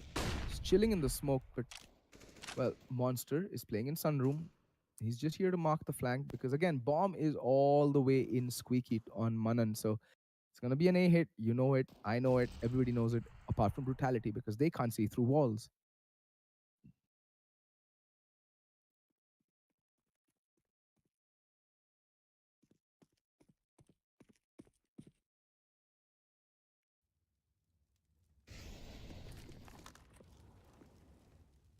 All right, Pexer going to be pushing mid for some information. And again, Brutality, they're not showcasing their telltale aggression this time around. A 3-man presence towards mid. And, well, the mid wall does come down. There's 2 players in Wentz. That can be huge, but Rix does fall very quickly towards Highway. That Molotov is going to force everybody playing to back off, and Juventa now, it's going to be an 8-pincer hit. It's almost perfectly played by Scorchers. That was absolute precision, and now the call to save would have gone out. All 3 players, they cannot afford to give up these rifles or go for the retake. It's a 5v3 retake, near impossible. Might as well try and save it. Might as well.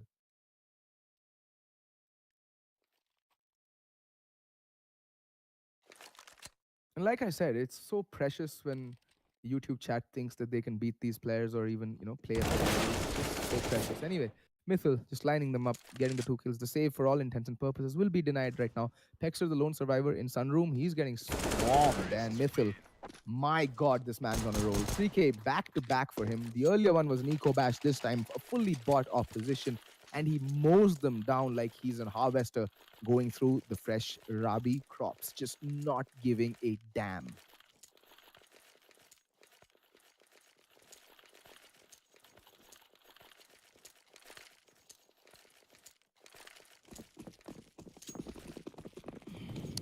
The money's starting to look ugly on Scorchers, and it's just weird. Both these teams playing as though they're not playing their own map picks, but their opponents. Scorchers were struggling on the CT side on Inferno, and Cash Brutality is just, well, Venom is Holika right now, completely and utterly burnt to a crisp by Krish and DNM.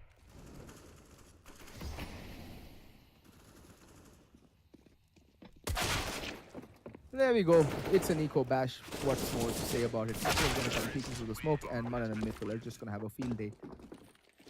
Getting kills left, right, and center.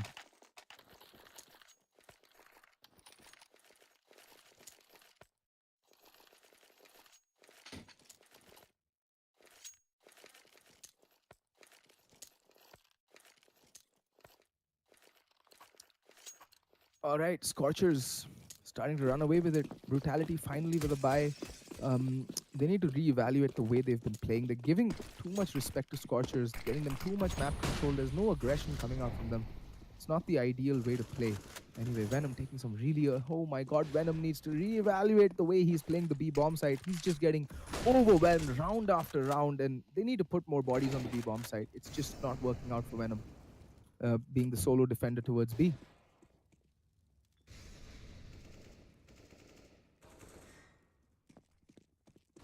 In the meantime, Mythil finds Juventa. It's just... they're just running helter-skelter. There's just no clue what's happening. Monster gets the kill on the Pexer. They're just getting swarmed. They're just getting overwhelmed by the sheer ferocity of the play that Scorchers are bringing to the table. Look at that Monster popping out of CT truck of all places. And just ending was, this is hard to watch and even harder to follow. Because, I mean, just think about what happened that previous round. Scorchers burst into the B-bomb site, killed the solo defender that was Venom. Then they hit the A-bomb site while the entire team was rotating off to B for some reason, because it makes sense because there's only one player on the B-bomb site and that player goes down. It's usually a B play. But then they hit the A-bomb site, then the players who hit B just circle around, pincer the A defense, and then just squeeze the breath of life out of them. And yeah, because of the previous 2 rounds, it's prompted some aggression. Manan does find Rix, but Pexer in the meantime gets the kill onto Krish on the opposite end of the map. And now again, the A-bomb site is right for the taking. Juventa does spot out one player. The rotation has to come in quickly. It's now the roles have been reversed. It's the CTs who need to retake the bomb site. And Monster is just going to go huge with the double kill, just allowing the recoil to do the work for him. And now Pexer left all alone in a 1v4, spots out the NM, but he's just not going to get anything. It is going to be a 10-5 half. Brutality is getting brutalized, mauled, and absolutely wrecked in the latter part of the first half.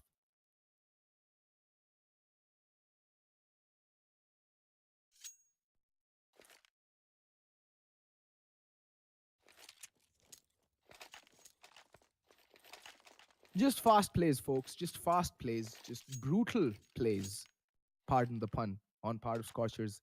And they end the first half 10-5. Now Brutality on the T side have a lot of catching up to do. It is possible all they need is the pistol round and the subsequent 2 rounds and then 2 more rounds sometime down the map. And then, you know, basically they need to put 11 rounds on the board, and it's not looking likely. The way Scorchers have been playing that T side, they have been looking like a team possessed.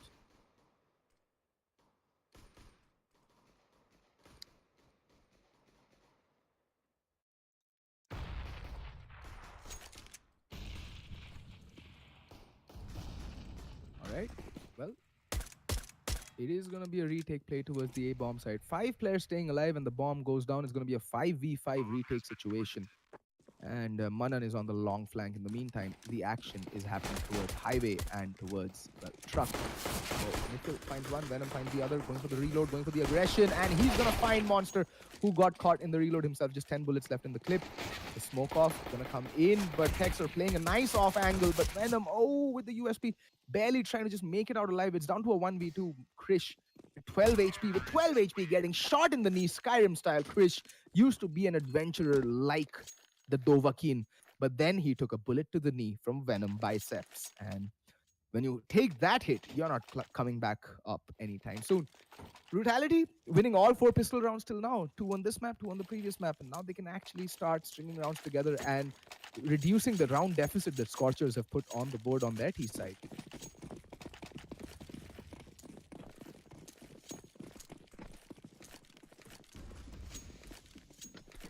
All right, Manan with the deagle. It is a stack towards the B bomb site, and Brutality seem to be clumped up just outside B mains.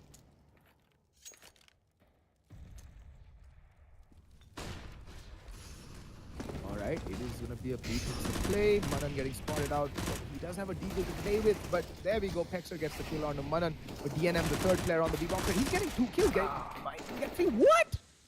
How is he allowed to get so many kills? It's just beyond me. In the meantime, the flank is in. We do have Monster with the 5-7. I think he does get spotted out. Yes, he does, but the 5-7 just doing all the work. Oh, lands a nasty shot, and everybody's dead. All right, folks. Everybody's dead. Brutality lose a round that they had no business losing, and now Scorchers will put the 11th on the board.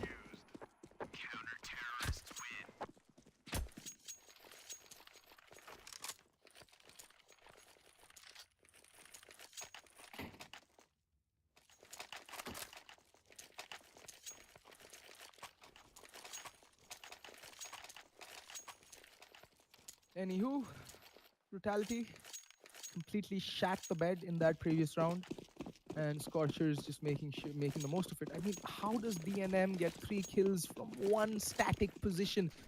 Like, oh my god, how high a Brutality.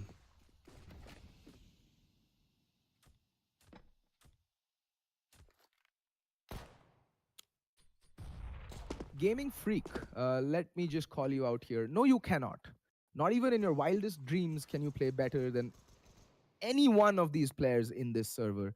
They will bend you over and spank you till kingdom come if you ever had the misfortune of meeting any of them in a game of Counter-Strike. In the meantime, Manan does find Juventa. He was a lurk. He gets taken down now. The explosive unit coming in, but DNM gets 1 kill taken down. Finally, just managing to get only 1 kill, which is par for the course.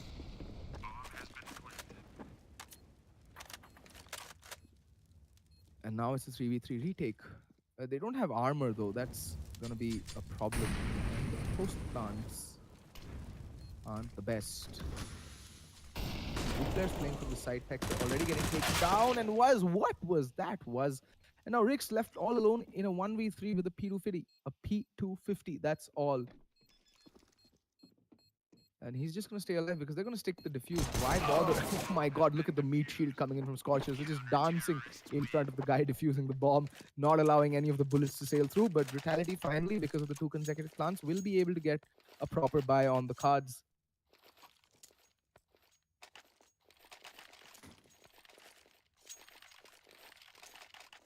And Brutality, their margin for error is just more or less gone. They have to be absolutely perfect in the rounds going forward. 1 slip up, and that's GG.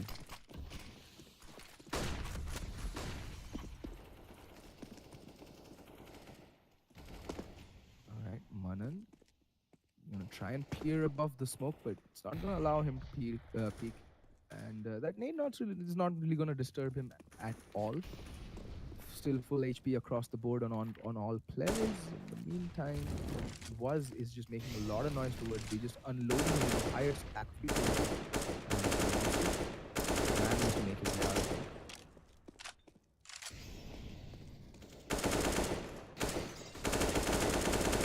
In the meantime, Juventa is playing very close to fire. Monster underneath Wentz, holding a slightly off angle. But in the meantime, we do see some aggression coming out towards mid. can be huge, instrumental actually in this round if he goes for the peak and gets a couple of kills. But it looks like it is going to be a hit towards the B bomb side. They're marking this a very good crossfire here with Monster and DNM, but DNM does fall. Monster all left all alone. He's already gotten a kill, but that's all he can manage. It's down to a 4v3. Manan just taking the head clean off of Venom, but now Pexer needs to be careful. He does find Mythil, shoots him in the back, finds another one. That's Krish. But what? Krish? What are you doing, son? That should not be allowed. Jumps up, lands down, turns around 90 degrees, and just shoots. I think that was Pexer in the wherever. He's dead now. 6 feet under. Krish does manage to get the kill, but Krish, both players so very low, but Krish with the AWP will have the advantage, the slight advantage. It is planted for Rix, and he spots out Krish. There's no idea on the amount of damage that Krish has going on him, but Krish is going to reposition slightly. Does have a kit, so he does have some time, but he's going to go backing away.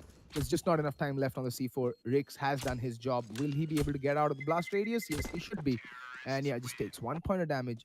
Krish saving the AWP and Rix staying alive. But the problem is, Brutality win that round at the cost of 4 players, which means their money going into this round is quite poor. And that means they're not going to be able to buy up all the good stuff.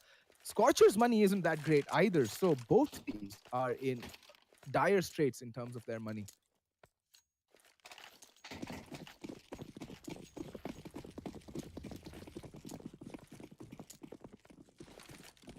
All right, Brutality, full round, 1 round back. They put 7 on the board. Now, well, it is more or less an eco from Scorchers, so this should be a pretty simple, straightforward affair, but this is Brutality, this is an anti-eco.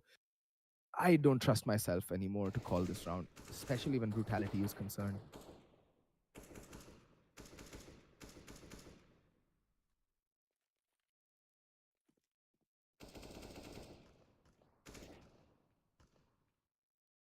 All right. Pretty passive setup coming in from Scorchers. They're not going to go aggressing and looking for the fights with the pistols. They're just going to allow Brutality to come into these tight corners and angles and just walk into the crossfires that they have set up. It's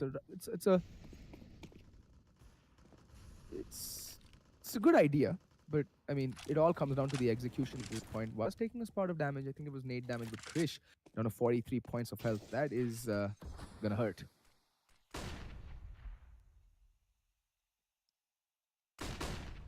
Oh, Monster eats a face full of flash. Not really much invested by him into this round. So, I mean, going forward, Brutality should have a much easier task if they manage to win this round by keeping more players alive. But look at this. They're just waiting so long. There's just 28 seconds left on the clock, and now the mid wall comes out. Monster spots out 1 player, hears him falling down. There's just not enough time. Pexer coming through around the end of the smoke, spots out. Monster gets the kill. Was in the meantime, does get 1 kill. But Pexer gets man, and that's DNM left alive alone in this side. Venom will get the kill. There's just very fast play out towards the A-bomb side. 9 seconds left on the clock. The bomb needs to go down, but Krish is going to pop out with the AWP, gets 1 kill. The smoke is going to allow some time, but what? Mythil getting Pexer. It's down to a 2v2. How is this even allowed to happen? How? I just don't get it. What is up with Brutality and their post plans? They're absolutely atrocious. We might have 1 kill. That leaves Krish. He knows where the final, where the 2 players are. All he needs to do is find the kills, but will he get them? It's highly unlikely. The AWP, that too. But God, just as I open my darn cursed mouth, Krish gets the kill, brings it down to a 1v1. Venom hears this. Venom doesn't need to take the fight. He just needs to play for time. And play for time. He has, I think he has it. I don't think there's enough time on the bomb clock. Oh! In the dying seconds, Krish with them hero plays. A 3k for him, and Brutality just... they deserve to lose this map. I'm sorry. I will come out and say it right now. If this is the way they'll be playing their own map pick, they deserve to lose it.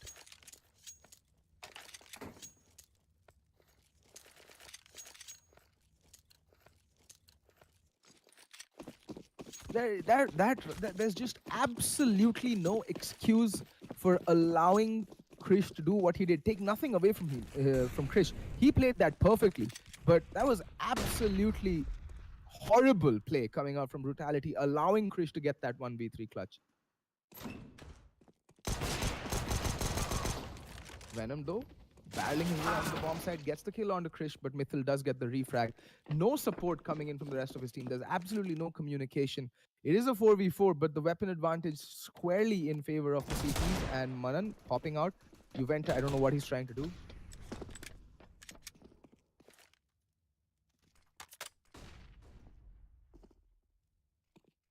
Texer should get heard out in Squeaky.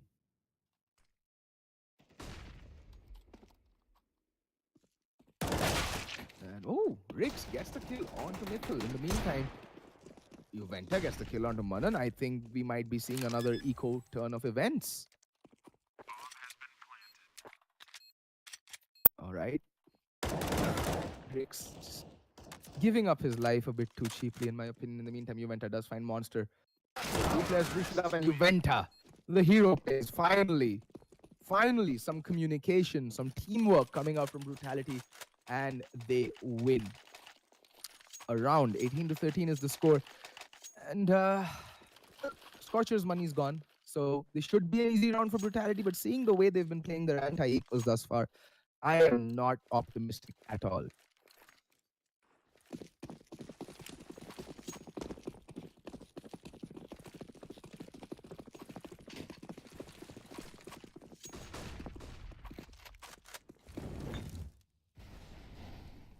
Manan with the deagle, he hears all of this happening in mid.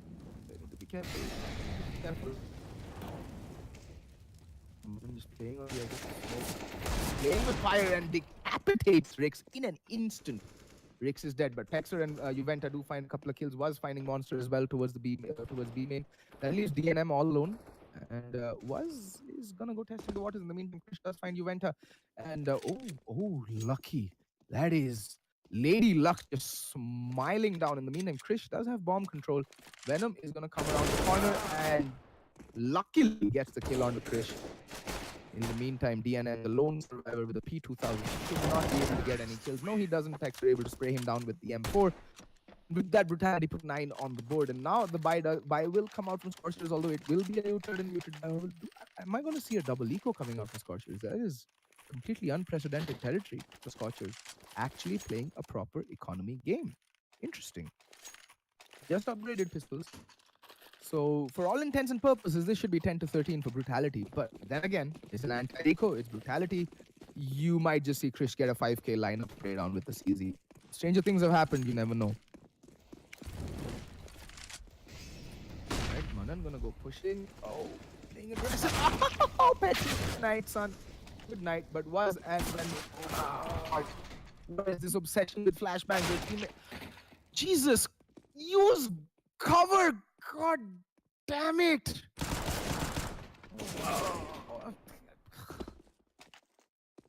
I'm watching a pug. That's what this is. I'm watching a pug. This is tilting me. This is legit tilting me right now. It's down to a 1v1. Rix versus DNM. DNM has an AK-47, has some utility to work with. No armor. That's the only saving grace for Rix right now. And I think he's made the right decision in going towards the A bomb site.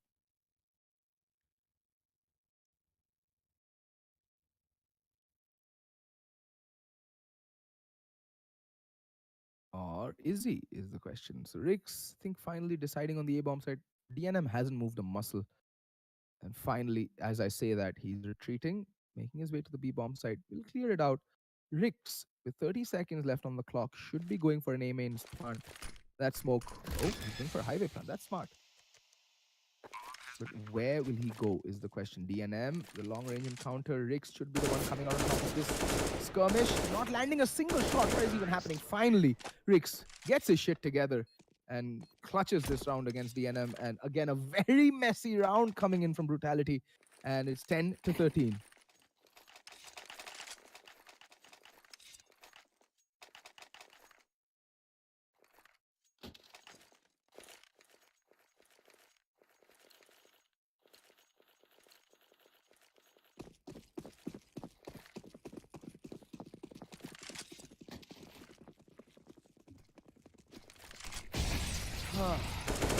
Back in mid.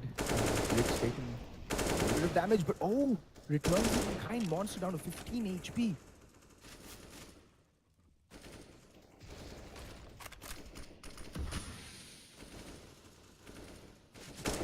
no for the kind gentleman in chat who's insinuating that I got paid by Scorchers to criticize brutality. I did not. I do that of my own free will all the time, actually, because they deserve it the way they've been playing thus far. Anyway, Manan left in Vents, so I think he made his way through mid. Whatever, he is in Vents, and there's two players towards B mains just clearing out the corners, trying to isolate the fights, the 1v1s, and Monster getting burned alive by Juventa. What is this I'm watching? In the meantime, Manan falls down. Oh. Pexer spots him. He's in the open. Pexer, use the cover for Christ's sake. In the meantime, now was just left isolated, and Manan will make his way to safety. It's a man advantage for Team Scorchers. Actually, no, the man advantage gets neutralized because Pexer decides to have a ballroom blitz out in the open without any cover. In the meantime, Venom is making his way in from Checkers. He needs to be careful. He's in the meantime finds Rich and was gets Juventa. Was finding it as well. Was going huge this round. DNM spraying and praying away, but unable to land the kill. He will make his escape. Yes, he will, but not before doing a tremendous amount of damage onto Venom. Sorry, Manan left in a 1v2, but Venom and was both very low. Venom, why are you pushing the smoke? There's no need. Allow for the bomb to go down. Play the post plants. Now Was can't even go for the plant. He will have to go for the plant. There's just 4 seconds left on the clock. The bomb does get planted. Now Was is stuck at the bomb site, making his way back towards quads. Spots out Manan. Doesn't need to take the fight. Should just reposition. And nice shot from Was to clutch that round. Was getting the final kill and somehow managing to see another round through for Brutality. Slowly but surely, they are making a comeback. And they are trying to, well, reinstate the fact that this is indeed their map pick. And finally, a timeout does get called by Brutality. It did help them a lot, their timeouts on Inferno. Both the timeouts resulted in them winning key rounds, and they've already devastated the Scorchers' economy. They will be on the max loss bonus next round, Scorchers, so they at the most we'll be seeing a couple of armor pistols or maybe just armor pistols across the board or just upgraded pistols on Scorchers. So they should be 12 to 13. And then finally, Scorchers will have the op-out on the Krish, and they're going to have a pretty good buy going into the next round. So that is where the game literally hangs on the precipice right now. It's hanging on a ledge by its fingernails, and it's all up to the rounds and how they play out the upcoming 2 rounds on who actually goes away with the win.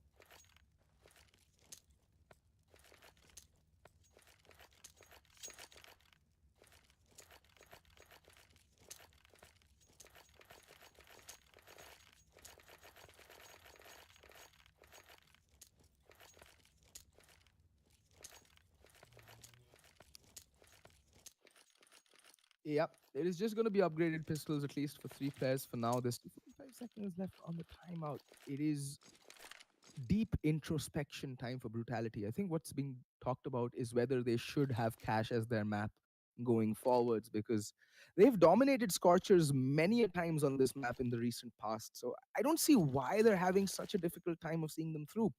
I mean, it's not like Scorchers are playing some next level god tier tactical Counter-Strike. They're just playing good defaults and they're hitting their shots. Brutality have been the ones who've been all over the place. They haven't really played good post plans. They haven't been very decisive. The communication, I'm pretty sure, is just not there. Like the way they were playing Inferno, if they were playing Cash right now, they would have won this game by now. Their Inferno T side was immaculate. It was precision personified. They were peeking the right angles. Their teammates were flashing for each other. The utility usage was absolutely on point. And in Cash, it's just been all over the place. There have been rounds where Brutality have played it to perfection to the T, but most of the rounds have come down to nail-biter clutches, just 1v1s, 1vx's, and they've lost quite a few of them as well. From 1v3s, losing those consistently, it means that your comms are just not in place. Finally, with a quick double kill, that's the way you start a round. And well, it is an eco bash, but they need to make sure they keep all players alive because they'd want that extra economy going forwards. Pexer finds Monster. That's just going to leave. Well, no, Krish is dead. He's sleeping with the fishes. He's 6 feet under.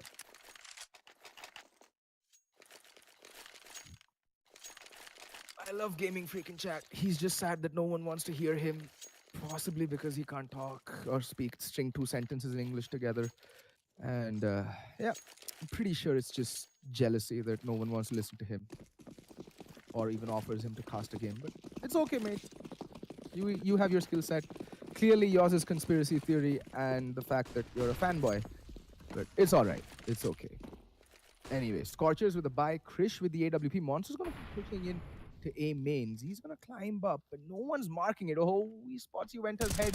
He's just lining them up, just trying to get the kills. Gets one, Texter, gets two. In the meantime, Venom made his way onto the bottom. What was that? Let me just tell you what that was. That was an absolute mess. Mythil getting double teamed. Sorry, Rix getting double teamed, getting taken down. And that was a blazing fast round coming out from Scorchers. Thankfully, Brutality have the money to buy into this round. Otherwise, they'd be in hot soup. Not even deep trouble. They'd be in hot boiling oil, not even soup. The thing is, until and unless Brutality start communicating, and because see, Monster got the kill onto Juventa, that's all he should have been allowed from that spot. That is a one and done spot at the most. Hexer waltzing out, being more concerned about picking up the bomb than actually getting the trade is a cause for huge concern in my book. Rix just getting a spot of damage through the nade usage, Venom making his way fast towards Squeaky.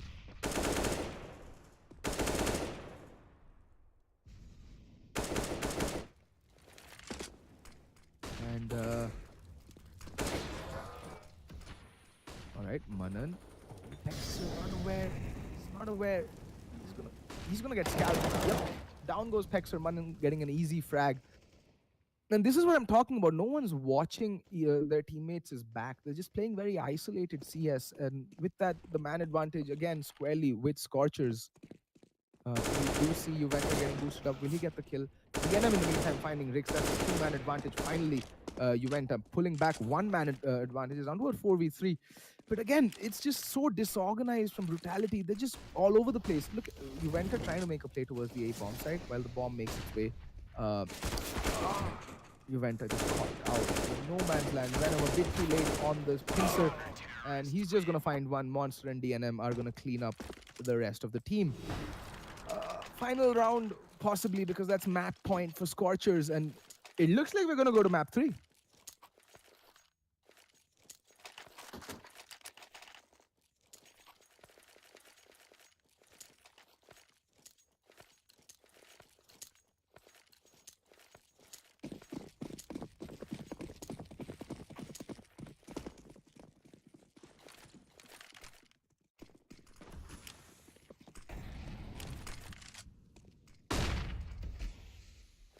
All right. Venom is right, and Mythil just Brutality have put a stopper on things. They have slowed it down. Double up, Krish and DNM with cannons, and each marking their own territory on the map. Krish on the B bomb side, DNM marking mid. And Rick's just being passive. He knows he can't challenge at that range with the UMP. So he's just going to be falling back and laying in wait. In the meantime, the Molotov will come out from Monster, and that's going to delay the push coming out from Juventa. He's made a lot of noise. They know he's there. Lining up the Molotov for Forklift. He's going to force Mythil off that position. There's a 3-man presence over towards the A-bomb site. But the bomb is slowly but surely making its way towards mid. Okay, they're going to go B. All right, that's not a bad call, but there's still 2 players lying in wait there. They've given up mid control here, Scorchers. That's the right call, in my opinion. And now Krish with the AWP, he can go huge. He spots out one, gets one. And now Manan, counter flash coming out. Krish gonna get overwhelmed soon, but Monster landing kills left, right, and center. They're all dead or dying. And Manan with the final kill onto Rix, and Scorchers win Brutality's map pick, which is Cash. And we are gonna go to the third map, that is Cash and Brutality. Were a shadow of their former selves that they showed on Inferno. And because of which, Scorchers win out Brutality's map pick. And we'll be seeing you on Mirage in a couple of minutes. Don't go anywhere, folks. We'll be just back.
Alrighty, ladies, gentlemen, and fanboys, welcome back to the third map between Scorchers and Brutality. It is going to be on Mirage, and both these teams are fairly competent on this map. So it is going to be a closely contested ballroom blitz. It's going to be an absolute and utterly chaotic map because, well, a spot at lands is up for grabs, and look at that Mythil. Straight up aggression. He's gonna go fishing for some information. Spots on the shoulder, decapitates Pexer, and is on his way out of there. But Venom with a quick trade onto DNM, but Monster finds was. Juventa finds Monster, but not before Monster finds two quick kills. Mythil in the meantime does land a parting shot onto Juventa through the wall, and Krish is gonna see off the round with the final headshot onto Rix. That's the first pistol round that Scorchers have won. Four have gone Brutality's way. But this is the final map, this is the decider map, and this is where it counts the most, and Scorchers off to a flying start.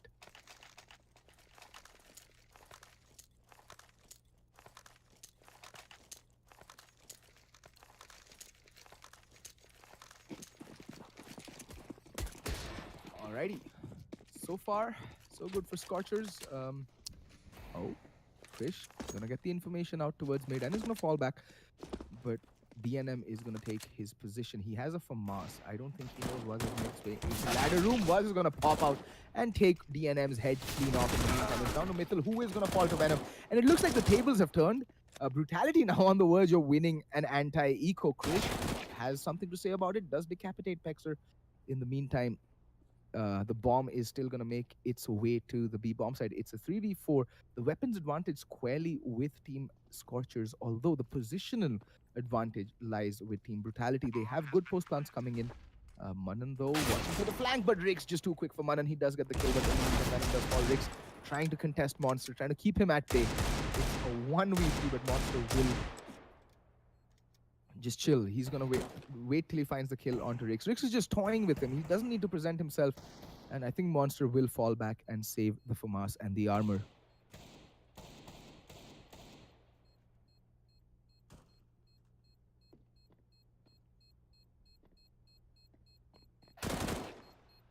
And there we go. Monster does find one kill, but finally gets the kill onto Rix. He's been waiting for that frag since forever, but now they know exactly where he is. But I think Brutality will be more than happy to just save these two FAMASes. And there we go. Brutality winning an anti-eco of their own, a force buy of their own, and Scorchers for the first time seemed completely out of sorts when it came to actually putting up a decent anti-eco. They just got overwhelmed. DNM, the fact that Krish was so passive towards mid, I am not a big fan of that, because he had the range advantage. He had the FAMAS, he had a rifle. He could have taken that fight and actually won. But instead, he fell back, and DNM, by the time he rotated to B short, the time had gone. Was already in ladder room, and he just got an easy frag onto DNM there. And I think it's kind of their setup here that Scorchers are going for, not contesting mid control, because Brutality are a team that are notorious for asserting their dominance over mid early game. So it's a bit curious not to take the fight to Brutality, especially after that cash map. I would have thought that, well, Scorchers would be feeling it a little bit more and would be going for the aim duels. But Krish, in the meantime, spots out Juventa. That's the bomb down. Okay then. Monster still playing in sandwich. In the meantime, the hit is coming in, and Krish just gets 2 kills. Monster, in the meantime, pops out and gets the kill onto the player Rix. In the meantime, gets 2 kills of his own. Rix not done yet. Was landing 2 of his own now. DNM in a 1v2. Not really going to be able to do much. Rix gets the kill as well. All right, 2 players surviving. And now Scorchers on a full eco. Will we see a MAC-10 being bought up by Brutality? I mean, it's the ideal time for them to go on that farm. I think it is Venom who's debating as to whether to go for the MAC-10 buy. He won't. There's an AK-47 lying in wait for him in front of him.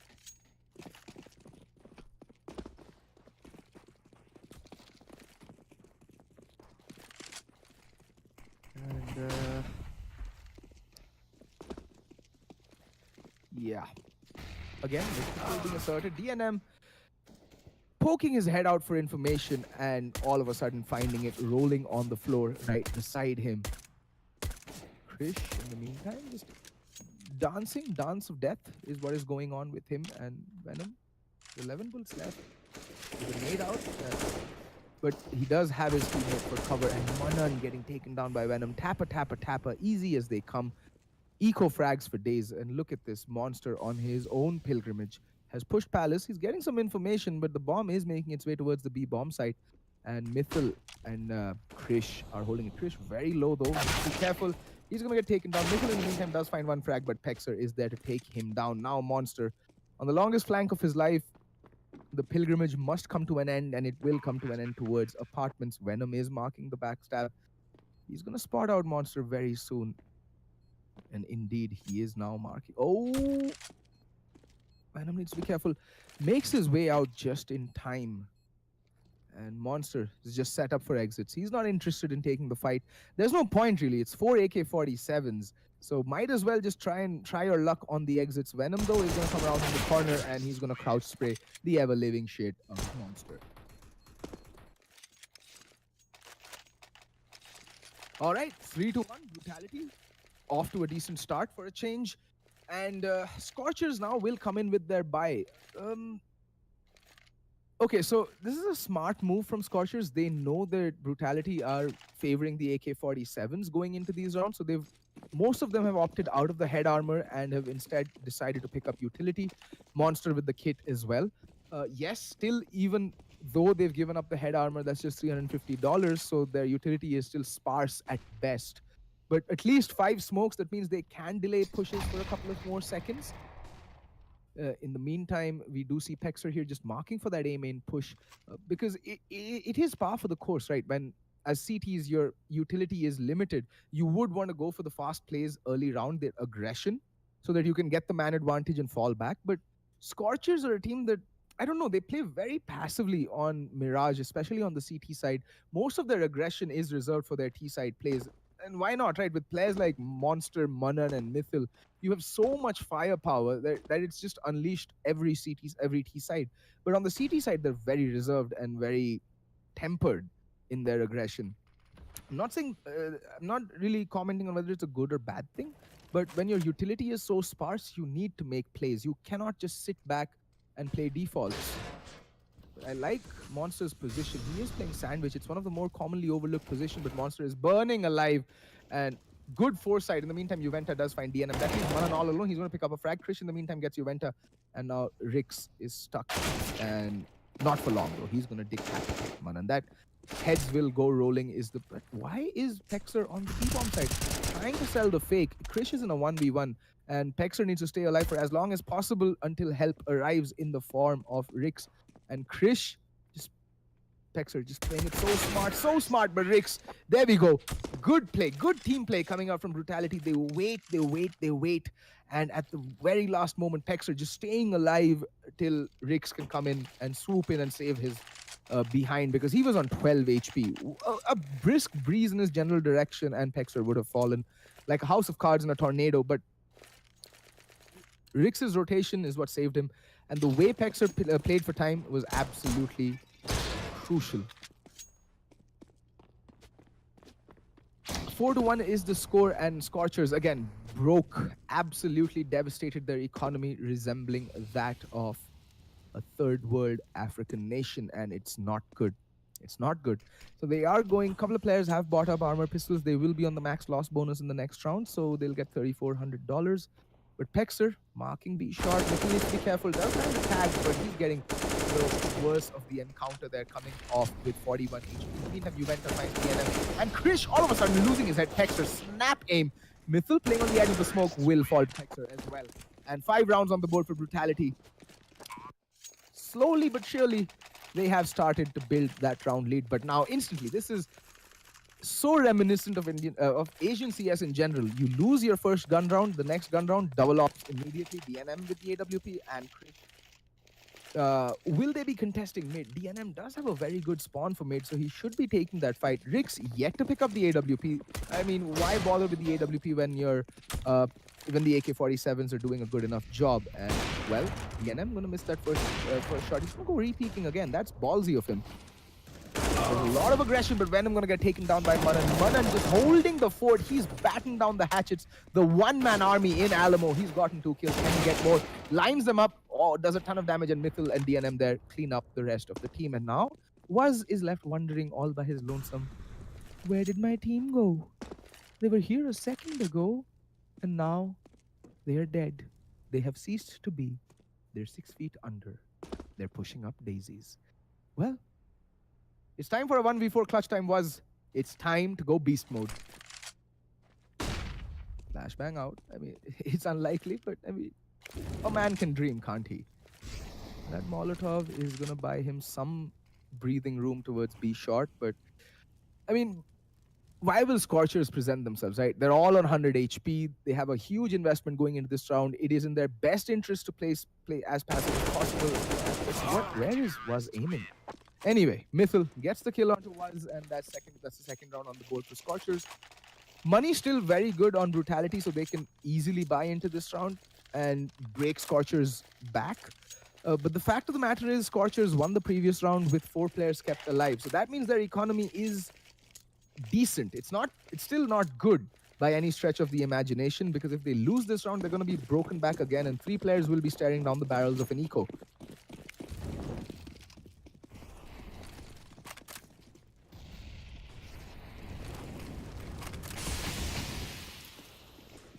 Anyway, Was getting the very important opening pick onto Krish. That's 1 opper down, 1 more to go.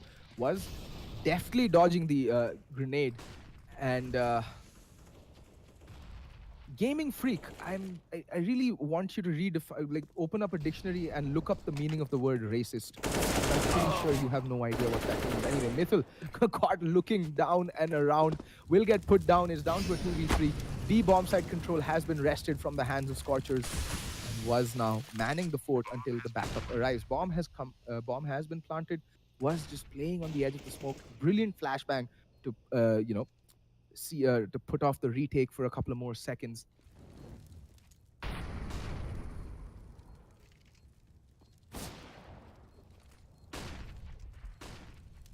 And Was is peeking, and Was is gonna find himself a juicy headshot onto DNM. Rattles of a few shots into the corpse of DNM just to assert his dominance, marking his territory like a man. And with that, Brutality 6-2. They're looking good. Their money is good. Scorcher's money is in the dumpster. And this should be 7-2.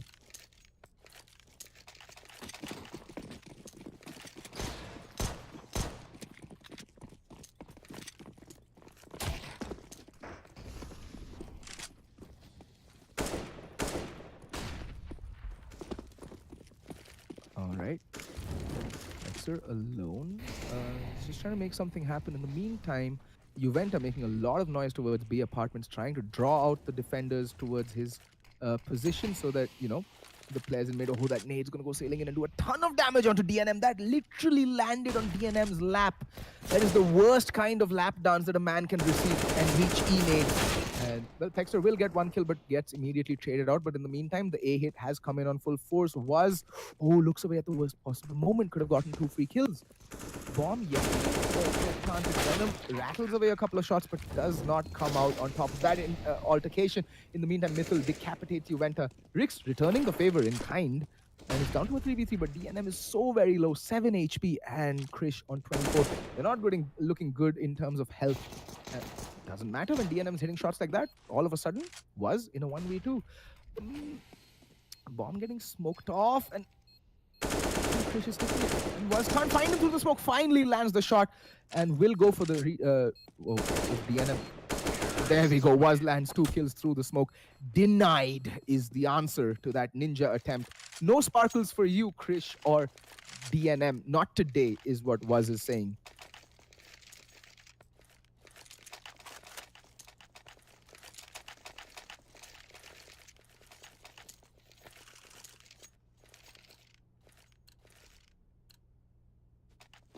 Gaming Freak, trust me, at your level of ignorance, even Google can't help you. Please pick up a book. It'll do you a lot of good. In the meantime, Krish with the op out again. Double op setup. This time though, Krish, glass cannon, needs to be very careful. A general nade in his direction, and he's gonna get obliterated. Does fall back to safety. Pexer taking a ton of damage in that jump across. I think Krish might have landed a tag through the wall. He's down to 51 points of health. Manan making his way out in time. That smoke does fade, but Krish the glass cannon op, trying to make something happen, trying to make some plays. But again, mid control aggressively taken, and DNM missing an easy shot and does get put down, gets punished.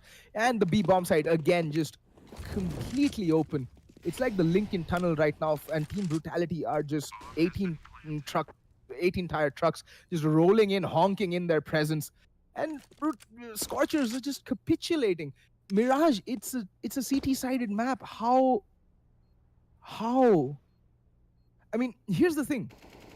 If you have a double op setup, and Krish will get a kill owing to that cannon, and you're not contesting mid, it's better if you have a crossfire at the crossing. Monster does pick up another kill.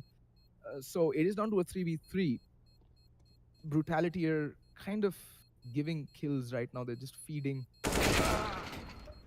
Scorchers some IR, but doesn't matter. Krish with a double kill will be able to save the AWP and the FAMAS here, Manan. But again, the money is absolutely wrecked for Scorchers. And this is what I'm saying. If you have a double op setup, you should be playing, like, use the Hellranger strat. I mean, people know that, people counter that when they're playing Eternal, but they won't expect you to pull off the same strat. Put one on CT spawn, put one at B short. That way you have a good crossfire as long as you have someone getting information towards T ramp. That way you have a very good crossfire and you can actually shut down that B short play. Exactly the play that Brutality put on the cards there.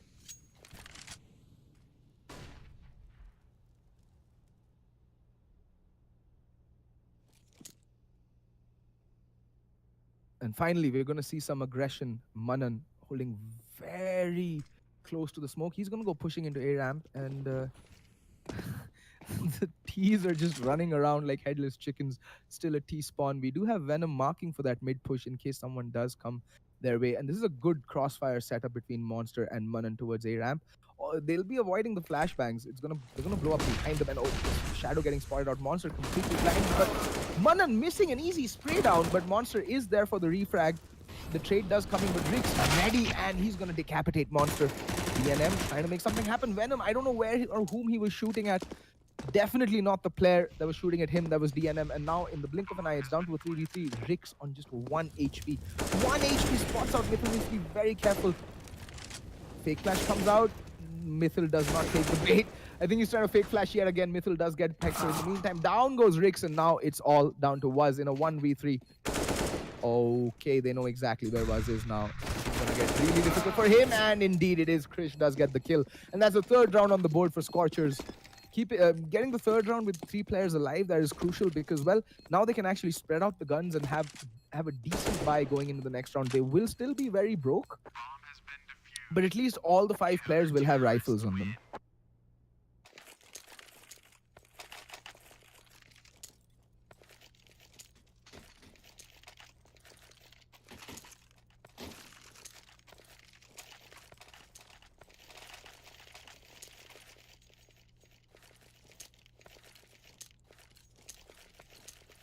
So if I were to rate the Indian teams in terms of best to worst, I'd say that the best is Entity by far. By far. They're on a whole different level. Then it's Eternal, and then everyone else is at the same level. On any given day, anyone can beat anyone. That's the Masters team as of now. And yeah, because of the money saved, Brutality will have enough to go in for a buy. Pexer needs to be very careful. He's on the edge of the smoke. He's invisible. He's been spotted, but Manan coming off worse for the wear in that altercation. Down to 3 HP, but Mythil gets the kill on a Pexer. Krish finds another. Wow. They're just not checking their corners. Finally, Rix does snap onto DNM's head, but it's down to a 3v2. Manan very low, but that doesn't matter. We do have Krish with the cannon towards the B-bomb site, and now Brutality are stuck between a rock and a hard place. But Rix does find Manan, so it's down to a 2v2, but Krish with the AWP can foil this B hit if it does happen. And there is Monster playing Firebox. That is not a position that is often checked, but I think Brutality might just circle all the way towards B. They might pincer it. You never know. This is Brutality we're talking about. This is one of the most experienced teams in Indian Counter-Strike. And Krish needs to be careful. He's going to see a lot of action very soon. He's retreating all the way back to benches. It's a good position to play from, but look at Rix, and oh, look at Krish. Forget Juventa. Oh my God, Krish just so quick on the draw. He's like quick draw McGee. I don't know. McCree. McDraw. Yes, that is the one I'm looking for. And anyway, Krish rifles Juventa and USP's Ricks in the face. And Scorchers put their fourth round on the board. And with that, Brutality's economy is looking a bit shady. Was can fully buy, Ricks can go for armor AK with one flashbang, and Brutality have been notorious for forcing into rounds that they should not be forcing into, like this one. Well, they're gonna get the third. They're gonna be on the third round loss bonus, so everybody except Juventa, everybody except Venom will be able to buy into the next round fully. But at least by that I mean they're gonna be able to put armor and AK-47s on the playing field. And Krish with the AWP gets flashbang. He's gonna get bum rushed very soon, and indeed gets a CZ bullet to the face. And Pexer picks up the AWP and shuts down DNM. Mithil does get one kill, but that's too little too late. He gets immediately traded out by Waz. And look at that. Just Brutality. They have it in them, and yet the trepidation, the hesitation is what causes them round after round. Just be decisive. Scorchers look hapless when teams aggress. That Molotov is going to put Waz in a very difficult position, but Venom is watching the line with the AWP. That flashbang's on a completely blind Monster, though. They know exactly where Monster is coming from. Where are they? Ah, there we go. Finally, Ricks on the longest rotate of his life. Tapper away and shoots Monster in the butt and asks him to sit down.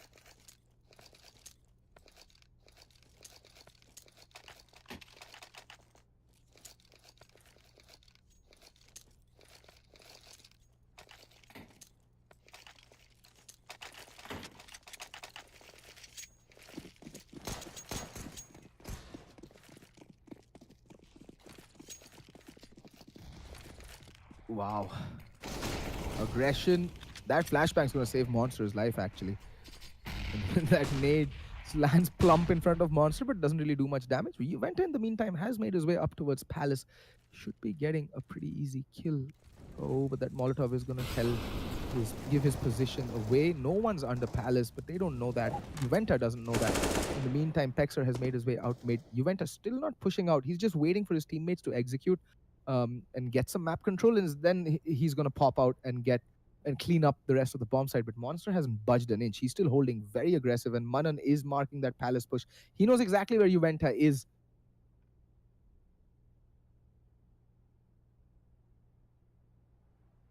He's looked away, and that's prime. And Waz has taken a bit of damage. He's down to 41 points of health.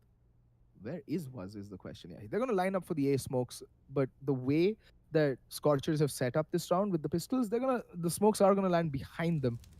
So Monster is still in a pretty good position. He's gonna get completely blinded, and Rake's gonna come pre-firing around the corner. Gets the kill. Manan in the meantime does get taken down by Juventa. So the A-bomb site has been neutralized. Presence has been nullified. Scorchers have been cleansed from the A-bomb site, you can say. And Brutality well on their way to put the 10th round on the board.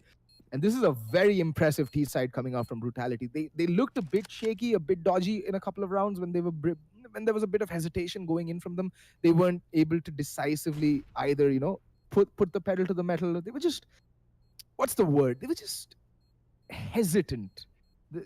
And they paid the price for it. But ever since then, ever since losing that one round, I'll tell you exactly which round that was. Ever since losing the 12th, the 7th round, they have been very decisive, and their comms have looked in place. That's the most important thing for a team playing Counter-Strike, is communication.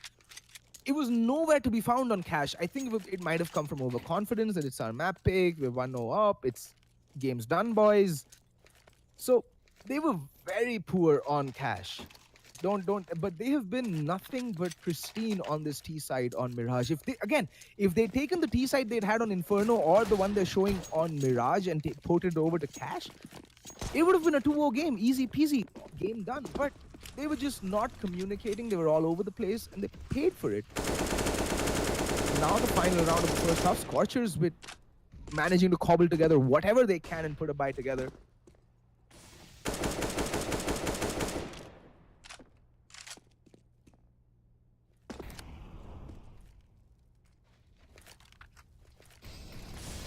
And Manan, whoa, aggression in Palace paying off, gets the kill onto Juventa. It's down to a 4v5. And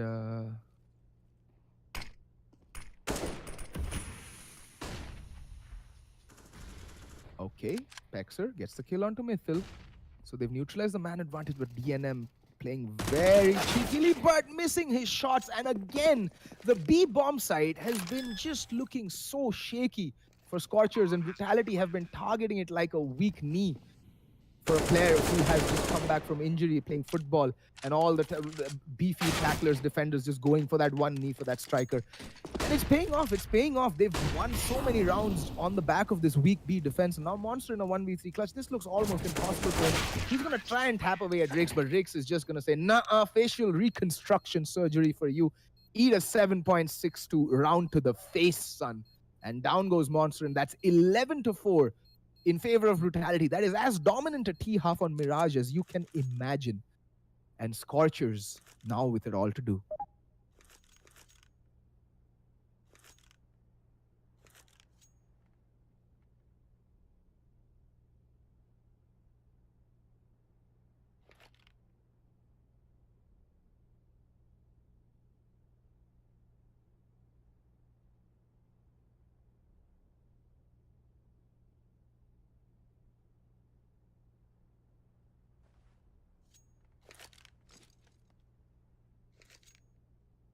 All right. Brutality with one of their telltale pre-pistol timeouts. They just need to compose their nerves, just make sure that they see the rounds out, and just get the game done and dusted with. They're on the precipice.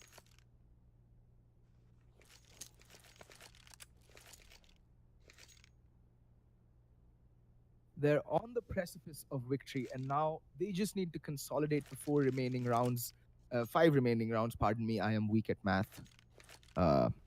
So, yeah, mathematics is very hard.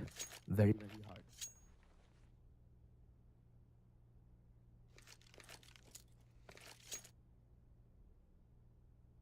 So far, so good for Brutality. 11 rounds on the T side on Inferno. Sorry, on Mirage is, well, this is what bards sing about in the ale halls of the kings in Sovngarde or Valhalla, depending on whether you're Norse or... Actually, come to think of it, the whole Nord ideology and from Skyrim is based on real Viking mythology. So, yeah, Sovngarde, Valhalla, same place, to be very honest.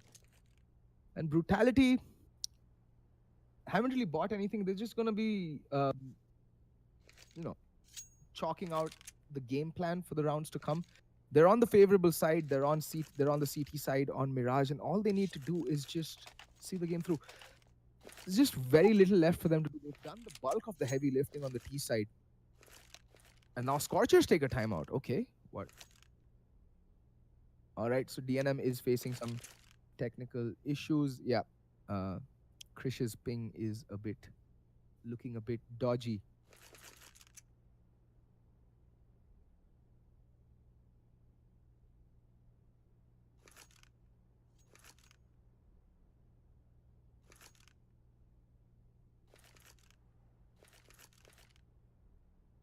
So for those of you who are just joining us, this is the final map in the final qualifier for the DU Arena LAN, which is going to be taking place in Delhi towards the end of this month, that is September. The venue is yet to be decided, but do keep your ears to the ground for any updates. Follow ESL India and the Mountain Dew Arena page and get your updates there. If you're from Delhi, you want to check out what one of the best possible LAN stages in the country looks like. Just keep an eye out for where the venue is and do drop by on the day of the LAN. It's always good to have a bustling young crowd cheering on your favorite teams at LAN. It is what makes the game.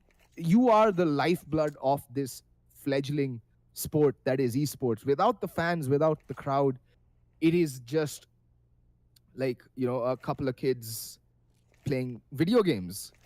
Without you guys, nothing is possible. So if you're in Delhi at the time of the LAN and you're free, please drop by. It is going to be amazing. Trust me, the LANs have gotten better and better over consecutive years, and right now They're pretty damn impressive. All right, so the buy does finally come in from Brutality as well. Waz is gonna be running utility. He has two flashbangs and a smoke. Rix has taken one for the team, bought up the kit as well as the smoke for him. I think Juventa is also gonna go for an armor buy. It makes sense to have three armor players at least. On the flip side, Scorchers is running an identical setup almost. Three armored players. That's DNM or Gokmeister, Mythil, and Krish. And two players, Monster and Manan, running utility for the team.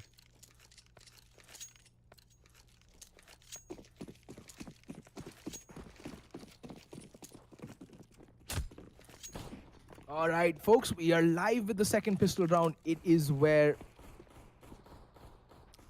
everything hangs in the balance right now. And wow, fast aggression towards mid. A lot of bodies being shown, and now they're going to be rotating over towards T-Apps. And I think we might see a B hit come in, or maybe a play towards underpass. Juventa is playing aggro. We do have Venom, who's just jump spotting, trying to bait for Juventa most likely. Let's see if it pays off. It's a three-man B presence, so there's a lot of bodies on B, and Texter being boosted up. Not many players expect it, and oh, Venom needs to be careful. Juventa is going to be the first line of contact, and he's going to get one, gets two. He's just lining them up, gets three, in fact, and now Venom, with it all to do, runs out of bullets, pulls out the knife, but down he goes, but Waz gets one kill in the meantime, and Manan is now all alone in a 1v2. They've triangulated him, and they have signed his death certificate. Rix reading Manan his last rites and puts him down into the ground. Good night. Good night. With that, Brutality win the pistol round, 12 rounds to 4, and they should not be losing an anti-eco again. I won't put it past Scorchers to win their anti-eco. They were consistently dominating Brutality on their anti-ecos, but Brutality have looked like a completely different team. Granted, Mirage has been the bastion for Brutality for the longest time, but off late they did fall off a little bit on this map. And the 2-1-2 setup coming out from them, and it looks like it is going to be an A hit. 3 smokes out. I think the goal for this round from Scorchers will be to try and get the bomb down, if nothing else. And they are lining up for the smokes. We see Manan lining up the jungle smoke. And Monster lining up the one for... Wait, is that the stair smoke? Is that a variation on the stair smoke? Let me just see. Okay, no, he's lining up for jungle. And it looks like Manan is going to be smoking stairs. Interesting. A bit different. Yep. Oh, no, they're going to... Oh, these are really interesting smokes. They're not going to bother with stairs, but that means that can happen. Texer is just going to mop the floor with them. And Waz is just going to clean up the rest of the team. Waz with a 3K. Easy as they come. These were like shooting fish in a barrel for him. And Brutality. Perfect. Perfect anti-eco. Just losing one player.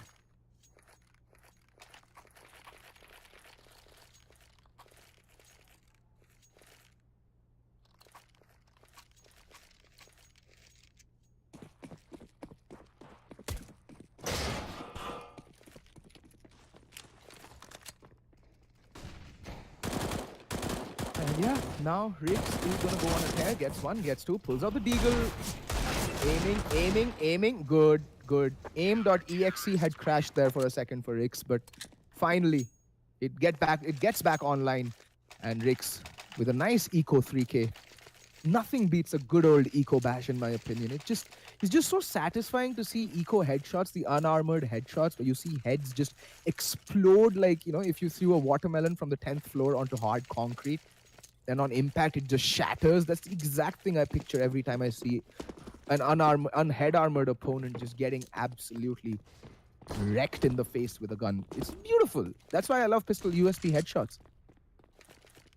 One thing I won't understand though, how the CS:GO works in terms of the Glock headshots. How can you survive a 9mm bullet to the skull? I mean,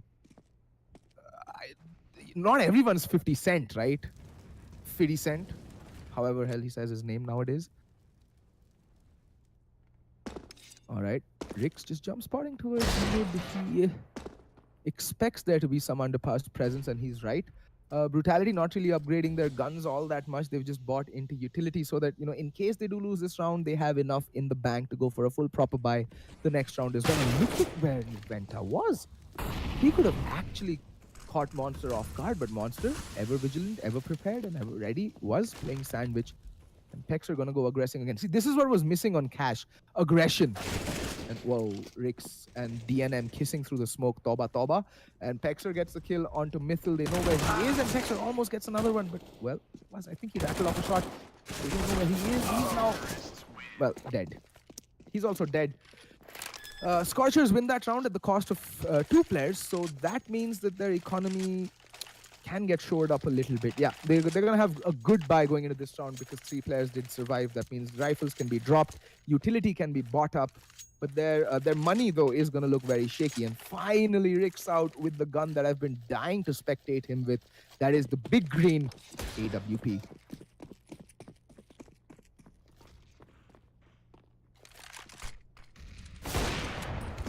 All right, and just like that, opening things up there. Rix, you give this man an op and he will give you a round. That's how potent an opper he is. And he tags in Juventa. Rix and Juventa playing like the Hardy Boys from WWE. Perfect, in sync all the time. They've been playing together since the dawn of CSGO. These 3, Venom, Rix, and Juventa. They own Brutality, the 3 of them. It's a player-owned org, much like Astralis. Apart from the fact that Astralis has won a major. But we just, that's just that's just nitpicking, in my opinion. It's a player-owned org in India that is the most popular and most beloved team in the country. So they're doing something right. They haven't been their best of late, but you cannot put it past Brutality that they have an organization worth envying. Anyway. Rick still manning the fort over towards B apartments, where the final hit does look like it's going to come in. And he's going to have a lot of action his way very soon. Does find one player, but the distraction towards B shot is enough to draw Rick's attention away. And Monster capitalizing on that moment's hesitation. In the meantime, the rest of the team needs to make its way onto the B bomb site, but there is Pexer and Venom lying in wait, and Venom just lining them up, shooting them left, right, and center. DNM all of a sudden finding himself all by his lonesome. And he's going to try and make a play with 20 seconds left on the clock. What can he do? They have bomb control. Waz is rotating towards market. And I think DNM is just going to try and save the AK-47. He doesn't have a snowflake's chance in hell of winning this round. So he's just going to cut his losses and go for the save. Venom is going to die. Counter-terrorists win.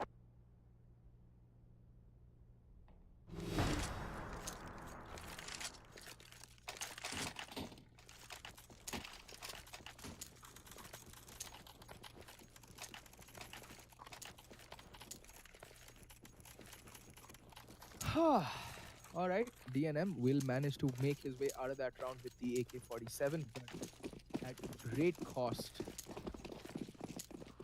At a great cost to his own team. He's gonna not get any money whatsoever. He's completely broke. And now Brutality on match and map point. This is the round where it's all at stake. Everything's been thrown against the wall for Scorchers. It's their last Hail Mary. Desperate by an Pexer with the Molotov. He's going to burn a couple of players alive and taking so much damage. And Pexer is just going to work on these poor souls. Have some mercy, Pexer. And Riggs just going ham. Pexer with the USP and was with the final kill. And that's GG, well played, Brutality. We will be seeing you in Delhi at the LAN. They win the finals, and Scorchers, unfortunately, must trudge their weary way back into, well, qualifying again. But this time, this was the last opportunity. Anyway, folks, I hope you guys had fun. I certainly had a blast in this 3-map thriller. That is how every finals should be. And that this is me, Fet, bidding you guys fare thee well. You've been a wonderful audience. And those of you who are in Delhi at the end of September, please do come by for LAN. It would be amazing to get to see you guys in person.